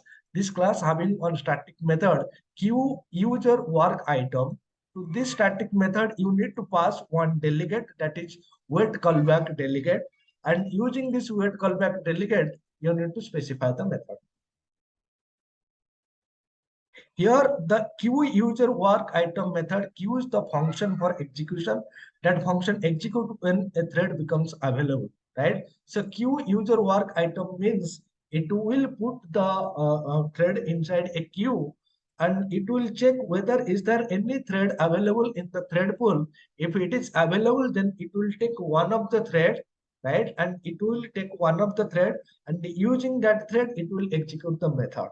And why is this delegate? Delegate means, this is a method and I want to execute this method, right? When my thread execution start, and the thread class, it is taking one constructor, right? By default, thread start delegate and parameterized thread start delegate. But in this case, you need to use this new wait callback delegate instance. So this is your delegate instance, and using this delegate instance, you are going to invoke this method.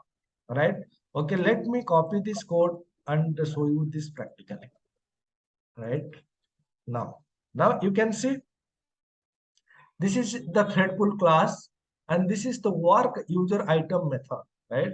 And this work item method taking one instance of wait callback method. And if you go to the wait callback delegate, you will see that it is a delegate and it is expecting one parameter of which type? Object type, right? That means using this method, you can invoke the method, right, which is taking one parameter of object type. In this example, I'm not using this parameter. It's the parameter is simply there to match with this callback delegate signature, right? Now this method signature is same as this callback delegate signature, and we already discussed that what is delegate, right? If you want to invoke one method using delegate means what? The method signature and the delegate signature should be same, right? In this case, this is my delegate signature, and using this delegate, I want to invoke this method. So you can see I'm creating this method. So the return type is void. Here return type is void, right? And here it is taking one parameter of a object type, and this method is taking one parameter of object type. And these things we have already discussed, right? Now I'm passing that delegate instance to this method, and here you can see, I'm using a for loop, right? And in this case, you do not need to invoke that start method, right? By default, internally this method is going to be invoked, right? And you can see here I'm using one for loop, and I'm using this for loop to be executed for 10 times, and this statement is executed 10 times. That means this my method is going to be invoked for 10 times. And now what I'm doing here I'm checking whether this is a background thread or not, because this thread is going to be executed, right? We are not creating this thread, right? Now we are not creating a thread object to execute our method. Rather, we are going to use the thread pool thread or background thread, right? That is created by this operating system, and we are simply going to use those threads. So that means if this thread pool thread is a background thread, that means this is going to return me true. And if this thread is coming from the thread pool, then this statement is also going to return me true, right? And what is the thread ID? So thread ID means it is going to return us a unique identifier, means one unique integer number, right? That is what thread is going to execute this method, that thread ID it is going to return me, right? Now if you run this application, then you will see that some of the threads are going to execute your my method. That means one thread might be execute this 2 times, the same thread might be execute this method 3 times, right? Now let me run the application and show you the why I'm getting this error. Where the error? Account to manager. Where I comment this code? Oh shit.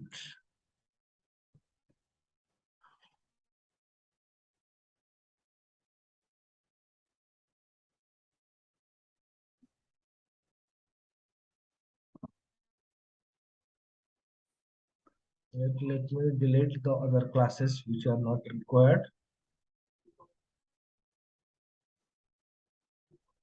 Okay. Right. Now let me run the application.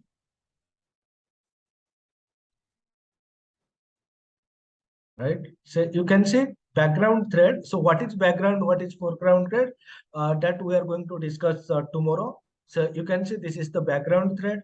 This thread is coming from the thread full true. And what is the thread ID? Thread ID 3. See, thread ID 3, that is the same thread execute the method 3 times, 4, 9, 6, 7, 8, 5, 10, right? That means in this case, for executing this method, each time a new thread is not going to be created. It will check the thread pool.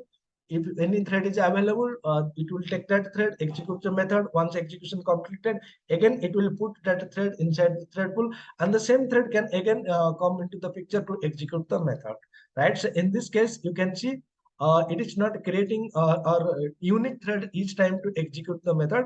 Sometimes you might be seeing some unique thread number, but most of the time you will see that the same thread it is going to use multiple times. So this is the advantages of using this is the advantages of using thread pooling, right? Any question from anyone how this thread pool work, guys? Give me one.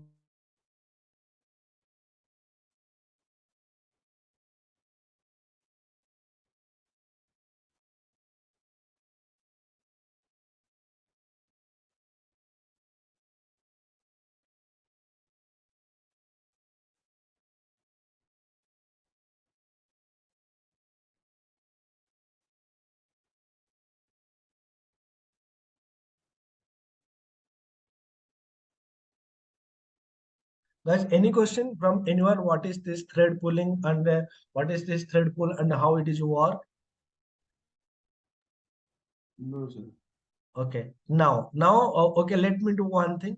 Instead of this statement, so in this case, you can see it is a background thread, and this thread is coming from thread pool, and this thread ID what you are seeing, it is repeated, right? Now, if I try to execute the same method, okay, let me remove this one. And what I'm trying to do is I'm trying to execute this thread equals to new thread, and to this thread constructor what I'm doing, I'm passing this my method, right? And then I'm calling this thread, right? Now if you run this application, then you will see that each background is going to be false because this is not a background thread. It is not coming from the thread pool, and the managed thread ID, it is going to be unique, right? Let me run this application and show you the output. See, this is not a background thread. This is not coming from the thread pool, and you can see the thread ID, it is going to be unique. The thread ID is not repeated. So in this case, what happening? Now in this case, every time this process is happening, request a thread object created, resource allocated, tags executed, and the thread is destroyed by the garbage collector. But if you are using this thread pooling concept, then in that case, it is not creating the thread, right? When a request comes to execute a method, it will just go to the thread pool, check any available thread. If available, then it will take that thread, execute the task. Once the task execution completed, again, it will put that thread inside the thread pool. And the same process is continued, so that there might be a chance that two method or three method going to be executed by the same thread, right? Now what I'm going to show you the performance benchmark between these two threads, right? Okay, let me copy the code and let me directly explain you the things. Yeah. First of all, you understand this thread pooling concept or not? Yes. Okay. Now what I'm trying to do is, so I'm going to, so this is my method, right? This is my test method. I want to invoke this test method 10 times, right? By using a thread and by using the thread pool, right? So you can see I'm creating one method with the name method with thread, and I created another method with the name method with thread pool. So what I'm doing inside this, I'm using a for loop, and here I'm using this thread class,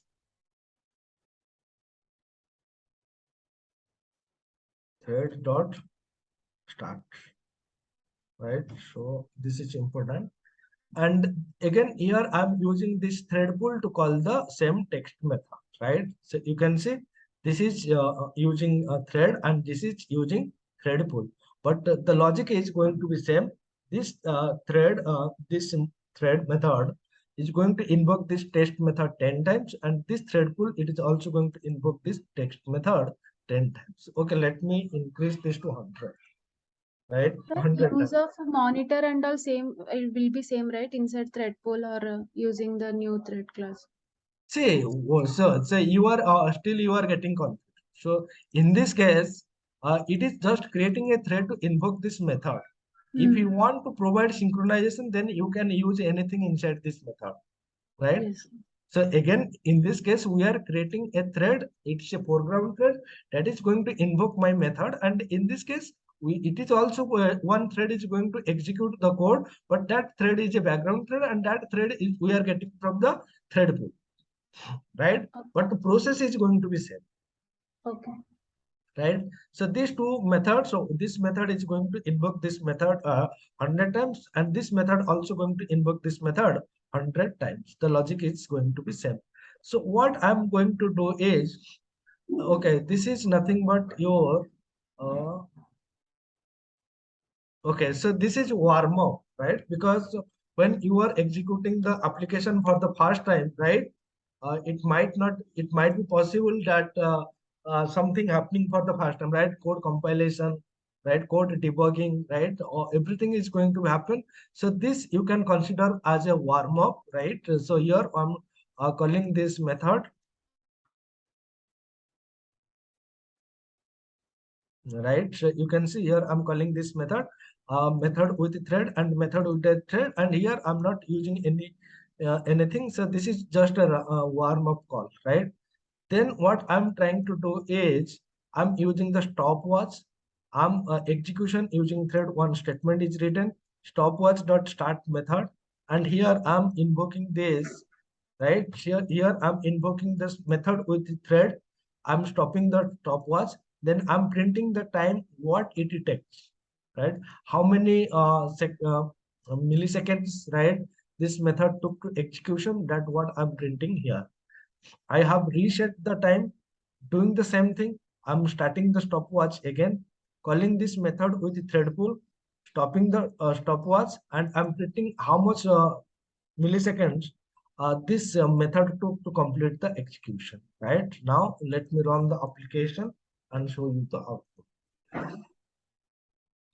See, sometimes what happens now, we will get negative performance, right? Method execution is going on, right? So time consumed by method with thread is how much?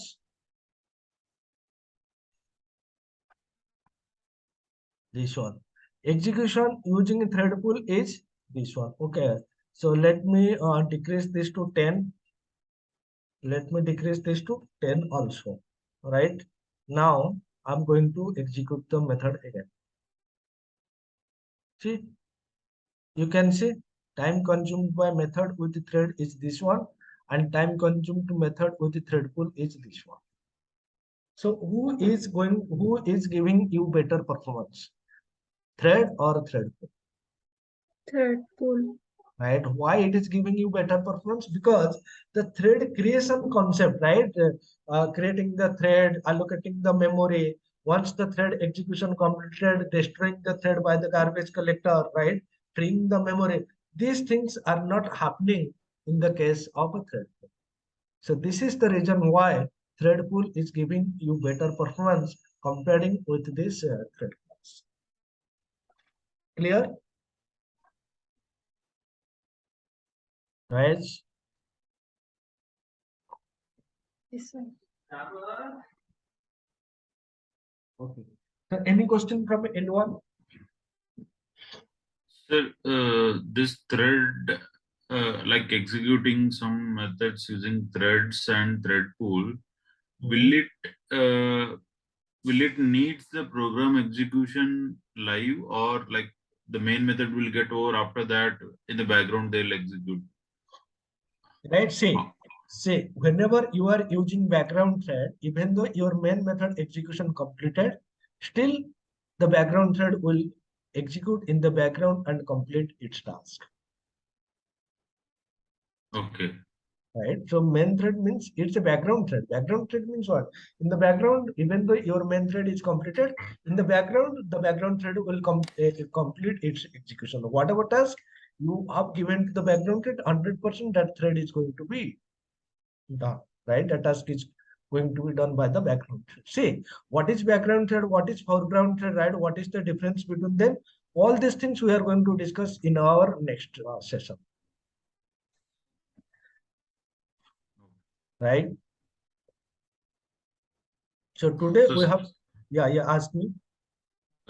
like suppose like if I'm executing suppose I have written some work to execute in my console application, and I execute the console application, and console application will get closed once the main thread will get ended. Yeah. So still, if the console application is also closed, then those threads will be executing in the background of the computer CPU, and once they will close, okay. Yes. So it doesn't depend on the program execution at all. Right. If it is a background thread, then it doesn't depend whether this main thread to be alive or not, right? If main thread is completed, then also the thread are going to be going to complete its test. So don't confuse with that concept. What is foreground and background thread? I'm saying that concept I'm going to discuss in the next session, right? What is the difference between foreground thread? What is the difference between background thread? By default, thread pulling thread are background thread, right? But if we are creating any thread like this, those are going to be foreground thread. Can I create for background thread by using this class? Yes, it is possible. All these things we are going to discuss in our next session. Don't don't confuse into that background and foreground concept right now. So once I explain the concept tomorrow, then you can ask me the question related to background and foreground threads. Right? But here I just show you that thread pull thread are background thread. But what is background thread? What is foreground thread? That I have not explained. That I will explain tomorrow. Yeah, ask me. And like, is there any capacity for the thread pool? Like, how many number of threads it can hold at a time, or like See, we need to create those threads at a time and need to. first of all, we cannot control that, right? That is going to be handled by the operating system. From the beginning, only I have told you that basically depend upon your CPU, right? So how many core and how many logical processors are there? Based on that logical core and the processor, operating system will decide the maximum number of threads that can be available in the thread pool. You cannot predict that. Okay. And whatever like the threads which are there in thread pool, we need to create them manually initially. Do we have create any thread inside the thread pool? In this case, are we creating any thread? We are simply using the thread which are available in the thread. We are not creating the thread pool threads. They are already created by the operating system. We are simply going and using the threads.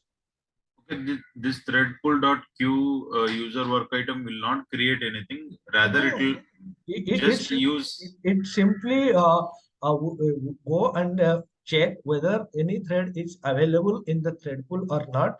If it is available, right, then take that thread, execute this method.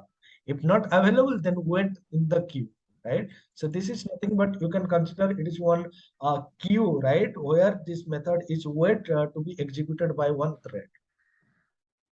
Okay, so now we are creating 10 threads here. We are using 10 threads in this for loop. Is it? Yeah, we are not using 10 threads in this for loop. In this for loop, we are invoking this method 10 times. And to invoke this method 10 times, we are taking the help of a thread pool threads. We are not Okay, threads. Here it is up to thread pool how many it want to use. It can use to call it 10 times. It can use. Say no. So first of all, once in this case, can you tell me in this statement what we have written? What is happening? 10 threads are getting created in this, and those 10 threads are running independently.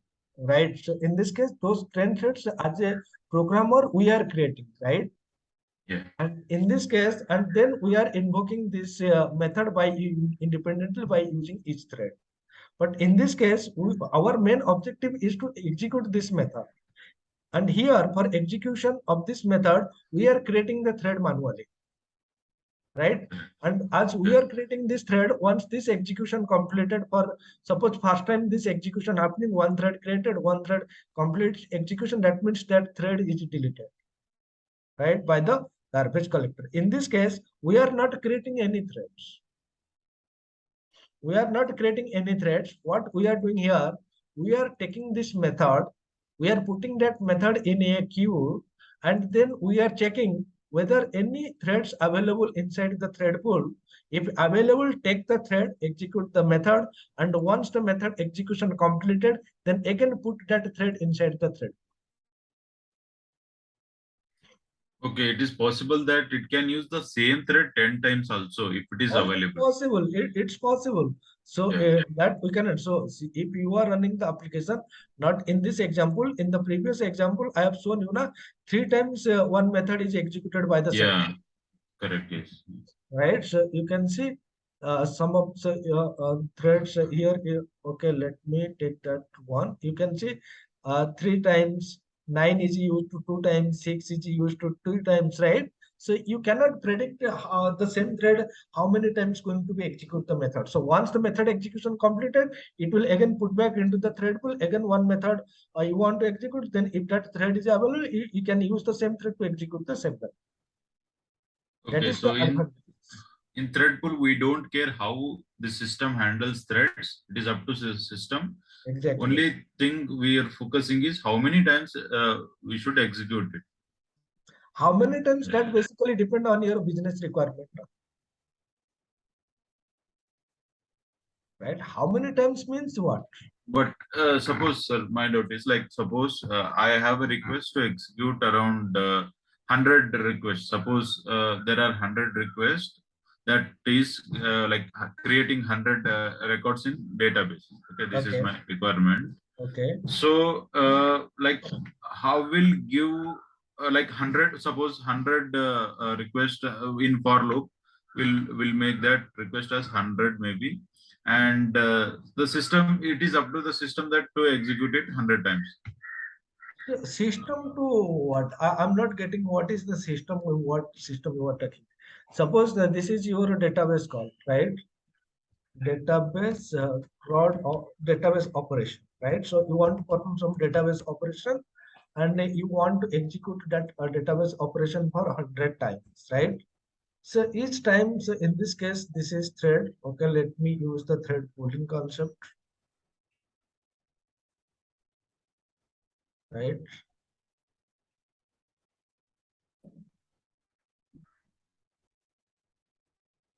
Right. So in this case, right? So in this case, 100 times you are executing your method, right? But how many threads are going to execute this operation, that you cannot predict. It might be possible that 100 different threads from thread pool going to execute your operation. It might be possible that 10 different threads from the thread pool going to perform this 100 operations, that we cannot predict. Right? So you can see some of the threads are going to be reused many times, right? Some of the threads are going to be reused many times. You can see 4. So how many times he used this thread to execute the method? Multiple times. You cannot simply predict. But like how we decide that how many threads are simultaneously used, because how many number of okay, again you said that it depends on the capacity of the Right? system. So at any given point of time, only one thread is going to execute. Right? At any given point of time, only one thread is going to be execute, and that thread might be used multiple times to execute this method. But like if we use more threads, then the time will be less, no? So that so again the same concept. So if you want to, so what is the use of lock and monitor? They are going to execute the thread multiple times simultaneously or concurrently. So at the same time, can you use two threads to execute the same method? But like they can hold the like all the requests ready in the queue, no? At least. See, I think you have not understand the threading concept properly. So what is the use of this lock, monitor, mutex, semaphore, and SemaphoreSlim? No, I understood them, sir. Like suppose there is the process, what is before executing the main operation, suppose the thread has to be create some object, and it has to initialize No, the no. object. First of all, you just tell me thread has to be create some object. What is the meaning of this statement? What you are saying? Okay, it is creating a record in database. So thread is not going to create any record in the database. Thread, we are basically using thread to execute some method. That method and the logic, what you have written inside the method, that logic is going to be executed. And that logic we are going to be executed by a thread. So thread is not going to be create any record in the database. So in this case, what this statement we have written, right? This is nothing but our business logic. And I want to execute this business logic by using a thread. And for that, I am using a thread pool concept here. If you want to execute this logic by multiple threads simultaneously, then you can use this SemaphoreSlim class and implement the mechanism so that the maximum multiple threads can execute this logic at the time, right? And if you are not implementing any kind of logic, right, then that means only one thread can going to access this, right? And if you want to provide thread safety, right, for thread safety mechanism, we are having this lock monitor, Mutex, SemaphoreSlim, all these things. You can implement lock here, right? You can implement lock, right? And to this lock object, you can write this statement. But sir, my question is, suppose in this data operation, if you write like a write operation for database, then Right. the particular thread which enters or which executing that method will be responsible. I mean, like at least in that thread only the transaction will happen. What that is what I meant. Yes, that thread only the transaction is going to happen. See, Yeah. So suppose this thread one is executing this method, means whatever statement you have written, that is going to be handled by this thread one only. correct. No. So in that method, suppose if I writing a write method to the database, then thread one is responsible to write that data particular to execute that data operation. Why you are confusing with the write operation, read operation? Whatever logic you have written, all these things are going to be executed by Yeah. this thread. Everything which is there in data operation method, thread Yes, one is responsible for it. Is it? exactly. So, like my question was like, suppose 100 requests are there, then like if we create 100 threads, the time will be less, I mean, like at least comparable. I got to know that there will be waiting period when Suppose you mean to say that you are going to create a thread like this 100 times, right? And using the thread, you are going to execute this method like this. yes, in case of like these are like our created threads. So Correct. you mean to say that if you are using this operation, then it should give you better performance comparing to this one, right? No, like suppose if we are using 10 threads to execute 100 requests, and if we use 100 threads to execute 100 requests, then like the second option where we use 100 threads will be little faster than 10 threads, no? Is what I meant. You are getting confused with the term science. So what I understand is you meant to say that if I am using 10 threads to execute 100 requests, then if I am using 100 threads to execute 100 requests, then 100 thread will give you better performance. Is that your question, right? Yes, yes. But the thing is that how you can execute this method 100 times? Because if you are using thread means what? Thread means it's at the same time, all the same thread are not going to be executed. One thread will execute, right? Once that thread completes, or if that thread taking some time, another thread will come and execute the task, right? So in this case, in this case, see, what is the advantages of thread pooling is that, say in this case, what you are doing, you are creating the threads, right? You are allocating the resources to the thread. After the execution, you are only responsible to destroy the thread. These three things will take more time. And if you are using a thread pool, it might be possible that 100 thread will come to picture and 100 thread will execute this database operation simultaneously. But in that case, it is not going to create the 100 thread, right? It is not going to allocate resources for 100 thread. It is not going to destroy the 100 threads, right? That will reduce the time, right? So this is the reason why this thread pooling concept will give you better performance than this. It is up to you, right? It is up to you whether you want to execute this method 10 times or 5 times or 100 times at the same time, right? That basically depends on you. But the creation of a thread is going to be different. So here we are creating the thread, here we are using the thread directly. We are not creating the thread, right? So we don't have control over the thread pool utilization of thread. It will automatically handle. Yes, that control we do not have, right? And just you don't confuse with these two statements. Here, whatever happening, the same thing is happening here also. Here, it might be possible that in this case, 100 different threads are created.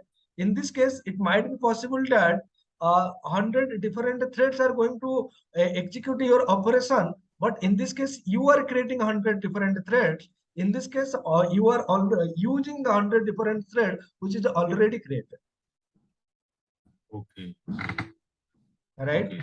So that creation process and that destruction process, that resource allocation process is taking more time, right? If you, what image I have shown you, so one request come and your main objective is to execute the task, right? But with thread life cycle, what is happening? Thread object is created, resources are allocated, and once the execution completed, your garbage collection will come into the picture and will destroy that thread object.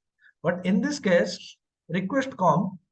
So these things, thread object creation, resource allocation, this is not happening. It is directly come to the thread pool, take the thread, execute the task. That's it. Once task execution completed, put the thread into the thread pool. So these things, now thread object creation, resource allocation, and this garbage collection, it is actually taking time. And these things we are avoiding using the thread. Right? And don't confuse with 100 threads. In this case, you are using 100 different threads to execute your application code. And in this case, in the second statement, we are also executing the same 100 times this method, but using the thread pool threads. In this case, it might be the same thread. And do you think that in this case, 100 threads are going to execute your application code at the same time? No. No, that means there is some time interval, na? So thread creation, thread. Yeah, when it blocks the, of course, other threads need to wait in the queue and. Right, right. In the same, but you can avoid those things, right? So again, so in this case, if 100 threads are, see, in this case, you are creating the thread, that thread is going to execute the application code. In this case, you are just taking the thread from the thread pool and executing your application code, right? If the execution is not completed, right, then if a new request comes, then a new thread is going to execute the application code, right? And but again, when a new thread comes to execute your application code, if the previous thread completed that task, then you can also use that previous thread now. But in this case, anytime a new request comes, a new thread is created.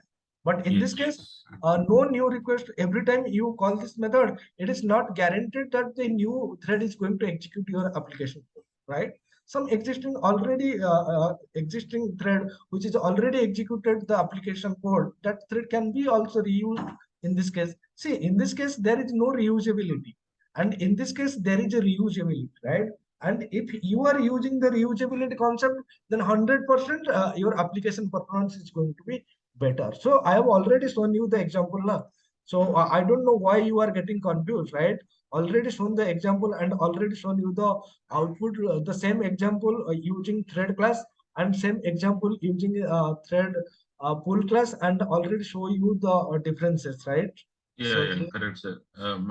Like I got doubt because suppose you are executing 10 requests, that time also the thread pool was using 10 threads at a time only.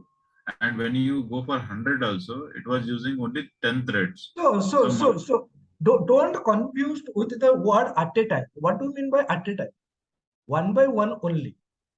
So this for loop execute means this statement execution is once, and once this is started, then again this loop is going to be executed. Is this at a time or one by one? Yeah, it is one by one only. Then why you are using at a time? Suppose like the usage, the thread pool was using around like 10 threads in the process. Okay. For 10 rotation, for 10 iterations. For 100 iteration also, it was using 10 threads only. So I asked like if it use more, then it will be better performance. No? That was my question. So it is not again, like it is not like yeah, that. yeah, Because 10, 100 threads are not going to be executed at the same time. simultaneous. Yeah, I got. So this is what you need to understand. Any question from anyone else? So Bhargav, how many are you a fresher or do you have any experience? I have experience, but not in like .NET code. Like, So you do not have experience in .NET, right? yeah. So what I can suggest you is just to practice more and more, right? Practice more and more in the sense whatever example I'm providing, don't practice only those examples. Try to create some different examples by your own, because until and unless you are not creating your own problem and until and unless you are not solving your problem, you will not understand the concept very clearly, right? Whatever I'm explaining, this is as per my experience, right? But this is not the end, right? This is the concept. Using this concept, you can solve different types of examples, different types of concept, right? And always, whenever you are using any type of a class, any type of a method, right? Always try to go to the definition and try to see what is this method and what is this class is all about. Suppose you are using this thread pool, right? Then you can go right click on this method, go to the definition, and you can see what is this. Provide a pool of threads that can be used to execute tasks, host work item, process asynchronous IO, wait on behalf on other threads, and the process timeouts, right? So you just need to go to this definition, right? And then you need to understand this concept, right? And suppose you are using this wait callback method. Go to the definition. See, this is a wait callback method. This signature is this one. That means if I want to invoke any method, then that method signature should be same as this wait callback delegate, right? What is this callback delegate represent a callback method to be executed by a thread pool thread. That means if you want to execute a method by using the thread pool thread, then you have to use this wait callback method, right? Then how to use this wait callback method? This queue user work item, and if you go to the definition, then it is taking one item, right, of this type, right? This is wait callback. That means you need to provide an instance of this wait callback. So in this case, you can see I'm creating this one. So you can try a different option. What is the option, right? So you can create like this. So you can create like this, and you can pass this one also. This is also going to be same, right? So just try to do the same example in a different manner, or try to Google it and try to observe different kind of examples, right? But the concept is going to be same. So whatever mechanism we have written, so each background, each thread element, if you are not understanding what is this each thread pool thread, what is this managed thread ID, what is this each background thread, right? And what is this thread pool, what is this method, what is this delegate, I'm here to 100% help, right? But don't only fixed with the example what I'm providing. Apart from this example, 100% you are going to do practices all these examples. But apart from this, try to do something different from different websites, right? So if you go to the website, right, internet, suppose you want to understand thread pooling concept, try write thread pooling in CISA, right? So you can see different website. This is one website, this is one website, and this is my website. This is Microsoft documentation, right? This is also different website, right? So just open the websites, right? And once you open the website, you can see there are many concepts, right? Thread pool. So thread pool means one task is come, then that task will get the thread from the thread pool, and once it completed, then it will move that task to the thread pool, right? So you have to understand this concept. And here they are using some task, right? We have not yet discussed the asynchronous programming, right? So the problem with this approach is that what you know, so they are putting everything in a single application, right? Until and unless you are not understanding multi-threading, right, you cannot understand this task class. And if they are directly using task class in thread pooling, then it will be very difficult for you to understand the concept, right? So you can see this is they are providing nothing. So what this website tutorials for providing? If you want to use a thread pool, then you have to use this one. What is this one? There is no example. You cannot understand. This is the Microsoft documentation, right? There is a class called a thread pool, right? And if you want to use, then you have to use like this. right? So thread pool dot queue worker and thread pool pro. So what is this thread pool pro? Thread pool process. This is nothing but your method. So in this case, instead of calling this wait callback instance, you can also directly call this method.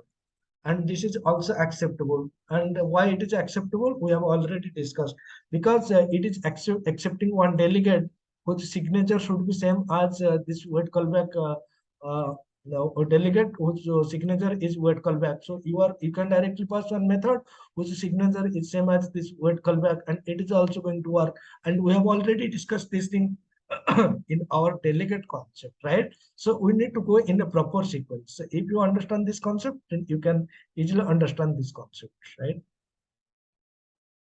And why I'm saying, Bhargav, the reason is I'm targeting to complete many concepts, right? If I'm going to explain the silly questions for 1 hour, then this course is not going to be completed in 5 months, right? So the time duration for each session is 1 hour 30 minutes, and I'm taking 2 hours. And even though and I think I'm unable to clarify all your doubts, right? So for that, you need to give more time to this concept, because this multi-threading, asynchronous programming, delegate, right, parallel programming, all are interlinked, right? All are interlinked means if you skipped or if you missed any concept, then you cannot understand, right? If you do not understand what is delegate, then you cannot understand this concept. If you are right, if you are asking this question like this, sir, why it is working, why it is, what is the difference? See, in this case, right, so in this case, why say in this case, all these three statements are going to do the same, right? And if you understand delegate concept, then you will understand that this three statement meaning is going to be same. How you will understand? If you understand what is delegate. If you understand delegate, then this concept is clear. And if you understand what is static class, static method, then you understand this thing. Yeah, this is a class, this is a static method, and what is the use of this static method, that is what I'm explaining,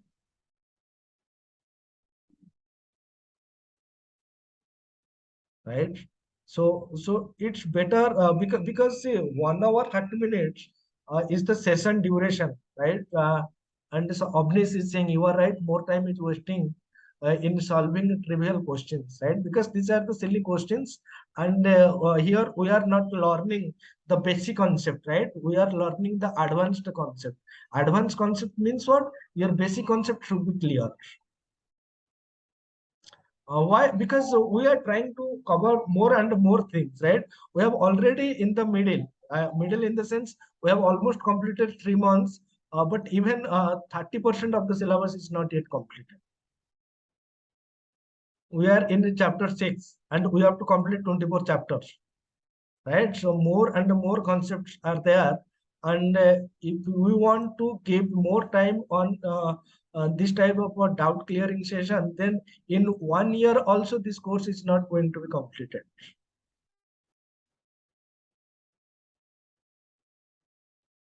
right?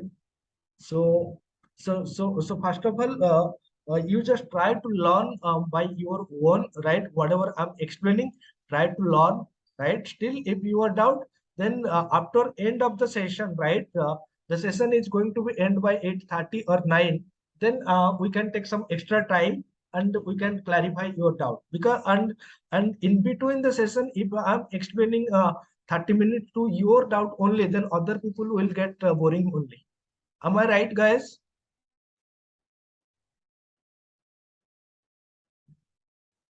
Guys, Not at all, sir. right now? Because 30 minutes or 45 minutes, if I'm clarifying one of the doubts, then you guys are only getting both. Yes or no? Yes, yes. Right? So for that, first of all, whatever concept, see, we have a break of 10 or 15 days. So in that 10 and 15 days, you have to utilize. Utilized in the sense whatever we have explained that you need to understand. See, this is a lane queue concept, right? So lane queue concept, how many chapters are there? More than 60, right? So more than 65 chapter. If I'm going to cover 2 chapter per day, then it is going to take more than 30 classes. And believe me, guys, no one have that passion to complete the course in 1 year.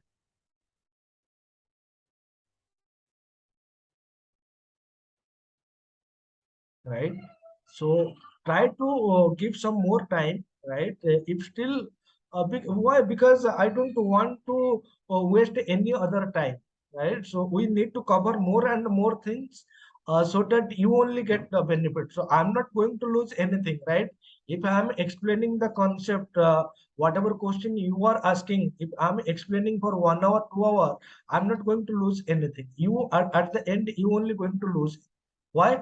Because after 3 months, after 4 months, you will see that the course is only completed 30%, 40%. Then the interest will be going to be less. So the way the interest is going to be less in the sense you will think that yeah, he's taking very slowly, he's explaining the concept very slowly. It is not going to be completed in 1 month. Let me think something else, right? Okay. So any question from anyone else? Any suggestion? See, I might be wrong, right? So I just need your suggestions, right? What is right, what is wrong, how we can proceed, how we can complete the course in more in less time, how we can cover up more concept in less time. That is what I need suggestion from you guys. Is there any thing that I need to change from myself, right? Or any suggestion, any question from anybody? Welcome. So you can give your suggestion. Do we need to increase the time? Even I'm also planning to take the classes on Saturday and Sunday, right? Any suggestions from anyone?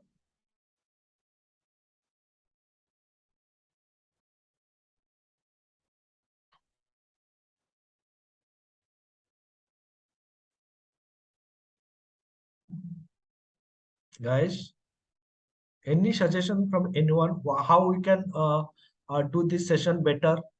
How we can cover up more concept in less time, how we can complete the course syllabus in within our 5 months time period. Any suggestion? If possible, then definitely I will accept and we will follow that.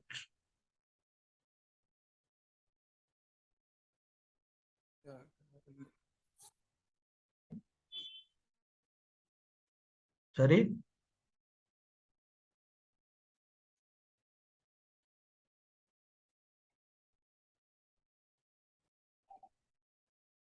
no suggestions.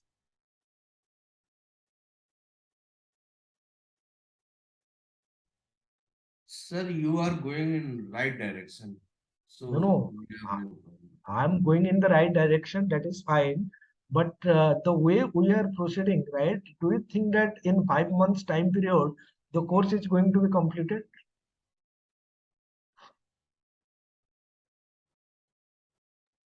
Sir, we should target to complete the course and then after we will discuss the question.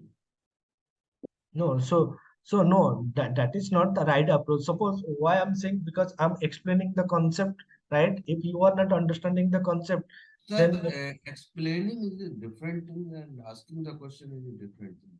right, that is right. But once you have some doubt, right?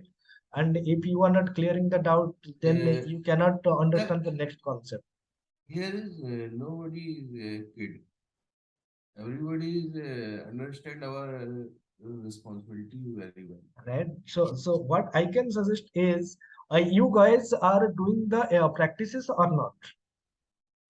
Sir, I mean, when we take time, so we revise and try to understand what you say and what should be the next thing to do. right.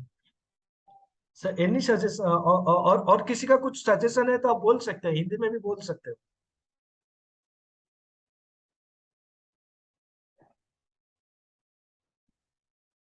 Avnish, any suggestion from you? No, it's all right. Your method is good, but we are going very slow. I think. Yeah, that So is why some I'm advanced saying, topics, some advanced topics are pending, like entity framework. So I'm right, waiting for all these topics. right, because entity framework, link queue, design Yes, patterns, right, asynchronous those are programming, very, task very, spacing. Yes. right, So and these small topics, if you are taking two small topics per day, then you can think about design patterns, right? so interest is losing sometimes because we are not covering enough topics in 1 and 2 hours. Right. So that is why I'm just asking you any suggestion how we can cover more topics, because see, to some to to utilize the maximum time, I'm not creating the example, I'm not writing the code here, right? I'm already written the code in my notepad, right, in my document. I'm just copy pasting so that I can save some time, right? And any definition explanation, I've already made the document, right, so that I can utilize the maximum time in explanation, right? Apart from that, any other suggestions? Sir, we can do one kind of practical. First, in 1.5 hours, you explain yourself. Then, after given only 15 to 20 minutes to discuss all other things. So, in this way, we don't waste any time. Right. And okay. But in the meantime of the 1.5 hours, please don't take any kind of other discussion other than topic. Why? Because see, in this case, we are having a small group, right? Only 15 people are attending the session. I can see maximum 10-15 people, and that's why I just want to interact with each and everyone. So I don't like someone goes with a blank mind, right? You are Uh, attending the session means you should understand the concept, and I Sir, even I am already writing. You are going absolutely right way, but sometime we should hard on it. right. Okay. Okay, let me think about something else, how I can complete the course, right? And so, guys, any suggestions like Monday to Friday we can continue this discussion, and Saturday Sunday we can start our design pattern, solid principle, or any other things. I think link is a large chapter, so we can start link Saturday Sunday. No, say LenQ means until and unless you are not understanding entity framework, LenQ you cannot understand, Start entity framework. Sir, right? Because can we have two classes in a day, like 1.5 hours and 1.5? no, that is not possible. The two classes is not possible because at max what I can do is I can extend the time. I mean from 7 to 9 we are taking the classes. What we can do maximum is 6:30 to 9. That is what I can do, but I cannot take two classes in a day.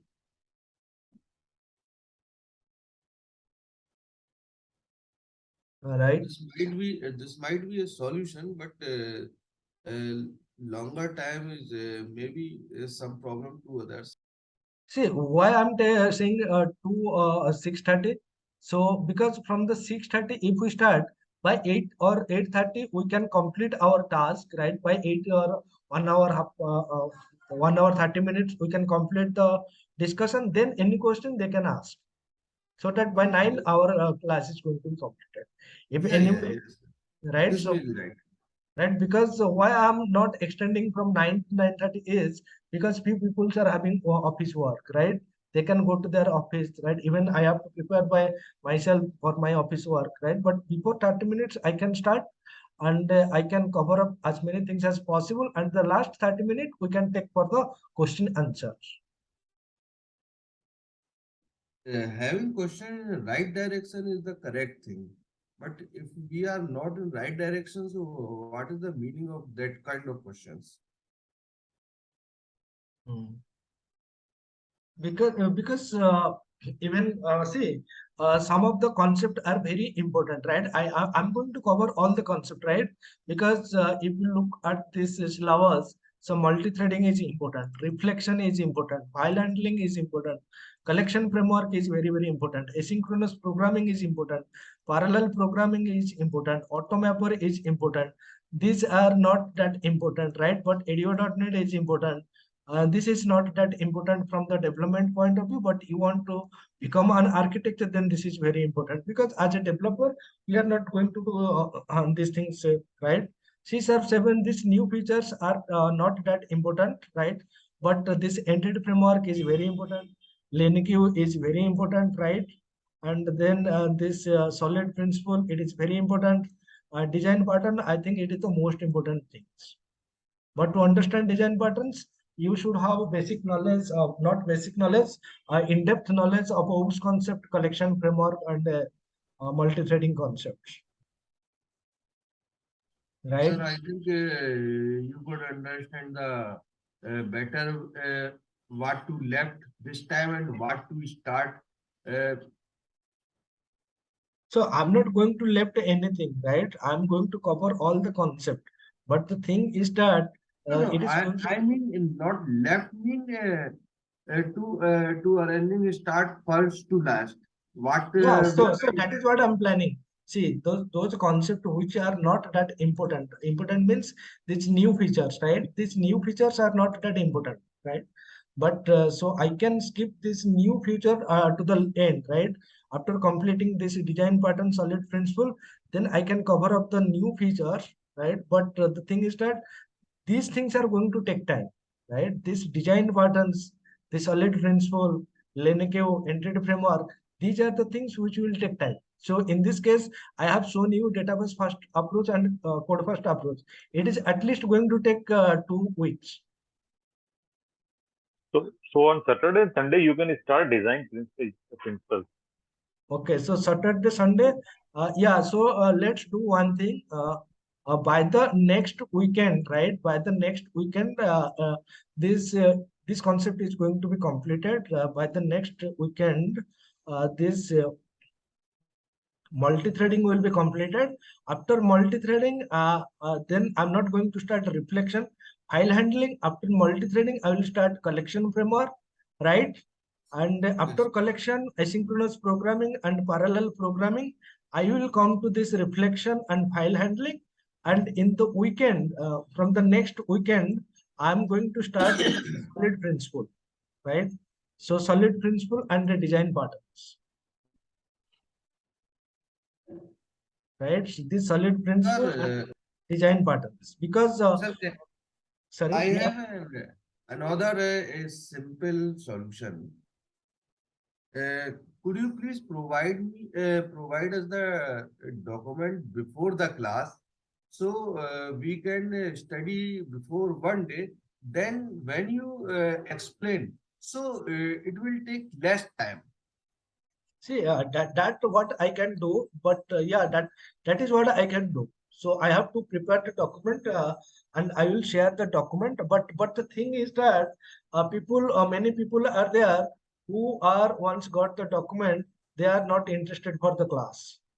Sir, if nobody is interested, so why we are all the people? Right? People are not interested for the classes; they are only interested for the document. Sir, I And think in case, it's see, in if case you see, in case you need document, already documents are provided in my website. sir, It is we all know about this. right. So all the documents, if you want to go to design patterns, right? So I'm not mentioning the design patterns. I'm going to explain it blindly, because I know design patterns and I have already written the design content on design patterns, right?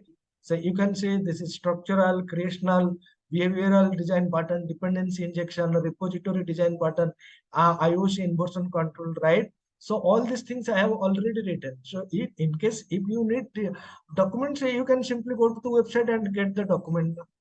But yes, the documents what I'm providing in the website and the document what I'm providing, so I'm just going to do some modification, right? So little bit modification, some concepts are added, right? So some better example are provided. That is what that modification I'm doing. And few of the documents are not available on the website. those documents I'm creating on the board. Sir, this solution is for only for the reducing some stress on you. Right, that is what I'm saying. Now, suppose in the next weekend I'm going to discuss solid principle, right? You can Yeah. go to, you So can go when to, you start solid principle, so please declare that day, and before day we should at see, least see that one is through one. see, Yes. that is what I'm saying. Why you are expecting me to share the document before the class? Even you can get the document from my website. Na? There is no need to pay a single money to me for getting the document. You can go to this, you can get the single responsibility principle, right? So you can see this is the solid design principle course. What is solid design? All these things I'm provided here, right? So you can get the document here. You just need to copy the content Yeah. like this, paste it on your Word file. That's it. Example, And if, and example also step by step already provided. Again, I'm going to discuss the same examples. Even I'm going to discuss some different example, but understanding concept, this example is enough. and sir, if this thing is work, so it will take less time than we expect. 100%, 100%. Whatever example I'm providing in the website, 100% is going to work. And even if you go to the website, then you can see some different comments, right? Some people are reading my website document, right? They are giving their I mean their suggestion. What is wrong in the example? How we can make this better, right? They are providing their comment, right? You can also watch the comment. So sometimes I get some information from the comment, right? So you can see, right? So you can see some comments they are providing, Yes. some comments, answer also some other users are providing in the comment section, right? Even when I'm getting some time, I think that there's some misconfusion, then I'm also giving my input in the comment section, right? So you can get the document here. No need to wait for me to share the document. That is what I'm saying. Na? If you want, you can learn from here also, Yes, sir. right? So I'm not taking a single rupees, and you can see everything is free, right? If you go to the section, I made this website is free. Free means every content you can access without paying me. So all these things are free. All this course, what I'm going to discuss, if you go to the C# course, what currently we are explaining, right? Every this course is already free. Free means anyone can access. It's not like you are attending the training, you can only get the document. It is not like that. Anyone from any country, they can access the course, right? Right. So whatever I'm explaining, all these things are already explained here. So you can see delegate, you can see generic delegates, right? Multicast delegate, events, right? So whatever multi-threading thread class, all these things I'm providing here. See, today we have discussed thread pool. So next class I'm going to discuss. So performance testing we have discussed, thread pooling we have discussed, foreground and background threads. Next we are going to discuss auto recent, manual recent, all these things. So I'm not saying I'm going to discuss next because that is in the syllabus. So today someone asked what is the foreground background threads, right? Each background thread is going to run when the main thread is completed. Yes, that is available because that is what we are going to discuss next, right? Thread life cycle is there. You can see there are the different states of a thread: on started, runnable state, running state, not runnable state. What all these state, when each of these state are going to be coming to the picture, everything we are going to discuss. If you want to learn in advance, you can go to this site and you can check this document, right? So everything Yes, is sir. yeah, If we study first, so we have a proper ground, right. and That is what I'm saying. then after you will gone through, so it will be straightforward for us. Obviously, see, Lord, see, coming to the session with a zero knowledge and coming to the session with some knowledge, definitely the person or people who are coming to the session with some knowledge, they will get some better benefit. And at this moment, you are not a beginner, because we have already completed the basic concept and the OOPS concept, right? As long as the OOPS concept and the delegates concept are completed, that means the further concept what we are going to learn, you can easily understand, right? In this case, today we are going to discuss this concept. So in this case, any new thing we are developing, any new concept we are using, this is thread. So it's a class. We are creating an instance of this class, right? We are calling the method of this class, right? This is a delegate. So these things we are already discussed, right? So if you go to the document and if you try to read the document, then you can understand. If not understanding, I'm there now, I'm going to explain the concept. So while I'm explaining the concept, you will get a better clarity. Okay, sir. Thank you. Right? So it should not be like that. You should depend on me when I'm explaining, then only you will understand. It is not like that, right? You can also, first of all, you just try to learn by yourself, right? I'm 100% going to cover this concept. But if you are having some basic knowledge, basic idea, then definitely you will get some better knowledge while I'm explaining the concept. Okay, sir. Right? And a document already provided in my website. See, there is a concept called a thread priority. We are going to discuss what is this thread priority, how this is working, what are the different, so all the screenshot I'm also providing, right? So you can easily understand, right? So by mostly 2 or 3 days, our trading concept is going to be completed. Then I will start collection. But in the weekends we are going to start solid principle and the design patterns, right? Okay. Right. So in the next weekend, in Saturday and Sunday, we are going to cover up this chapter. Right? And if you guys have some time, and then you can watch or you can read the concept right from my website. And because this solid principle and the design patterns, it's nothing new, right?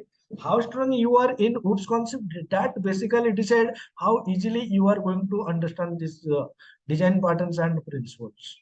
Sir, may I say something? Yeah, sure. Sir, 23 and 24 is the festival Diwali. So you are going to continue, or 20, it's 23 and 24. So yeah, if Diwali, then we cannot continue. The Diwali means it's a festival. We have to yes, enjoy. We have to give yes, time to our parents. Then, yes, sir, yes, sir. then you can consider 30 and 31st, right? Yes, sir. 30 and 31st, 29 and 30. These 2 days we are going to discuss solid principle. And before these 2 days, I think we have almost covered up the collection framework. Yes, sir. Right? So that is what we can plan. Because, sir, many of the time I have no problem for anything, but most of the festive season. Right. No, festival means festival. In a Yes, festival, we need to give time to our family. No, sir. If any other, if in class many people want to continue, so we have no problem. Even see, even many people even want, because I'm a family man, right?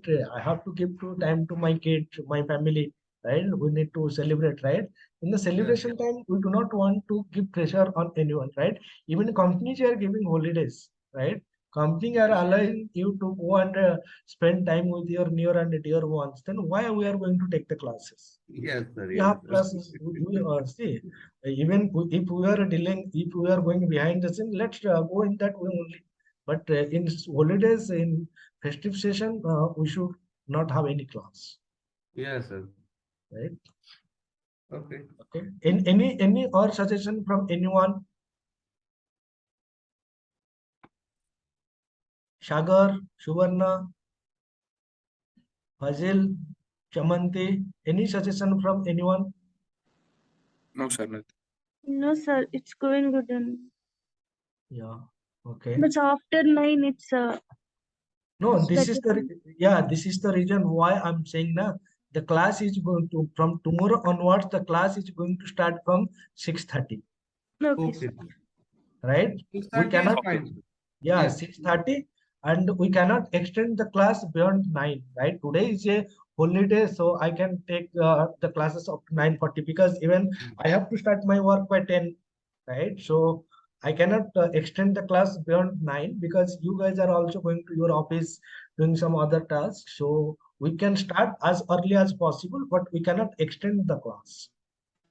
Class means Yes, 5 before 6:30 is fine. 6:30 is fine. 6:30 is fine, and that is fine. So I'm just going to put one message in the group that the classes is going to start from 6:30. Right? Anyone having any objection related to the 6:30 timing? Those who are not attending, I'm not care about them. Those who are attending the session, I'm just asking them. What did you say? I'm sorry. Sorry. I didn't hear the question. So I'm asking. So I'm going to start the session 30 minutes earlier from tomorrow. Is there any problem? Because see, the problem is that I cannot extend the class by 9 because we are also working professional and many people are working professional. They are having some issue to extend the class by 30 minutes or extend the class beyond 9 a.m. according to Indian standard time. So what I'm thinking, I can start the class by early 30 minutes. Yeah, that's fine. That's fine. Yeah. No more. Yeah. Okay, that's it for today. So hope you guys are going to join by 9:30, 6:30 tomorrow. Wait. So, okay. So is it 6:30 or 6 o'clock? You said 30 minutes. The class used to start at 7:39, so I said 6:30. So that's an hour. Yeah, the class will be started by 6:30. The class will be ended by 8:30. If anyone having any question, they can discuss the question. They can ask the question me after end of the class, and that will be ended by 9 maximum. Okay. Okay. That's no problem. I just gotta adjust my my alarm clock. That's fine. Thank you. Yeah, so like Bhargav asking me some questions. So Bhargav, you can ask me question after end of the class. Once the class ended, then we can extend the class by 30 minutes. So at that time, any question from you can ask. Is that fine? Yeah, sure. No problem. So because I don't want anyone to go with some doubt. So any question you should have, you should ask me, and I have to clear your doubt. But that not in between the class, but at the end of the class, we are having 30 minutes time period. In that time period, anybody having any question, they can ask, right? Okay, fine. Okay, that's it for today. Thank you everyone for giving your precious time on the holiday. Thank you, sir. Thank you.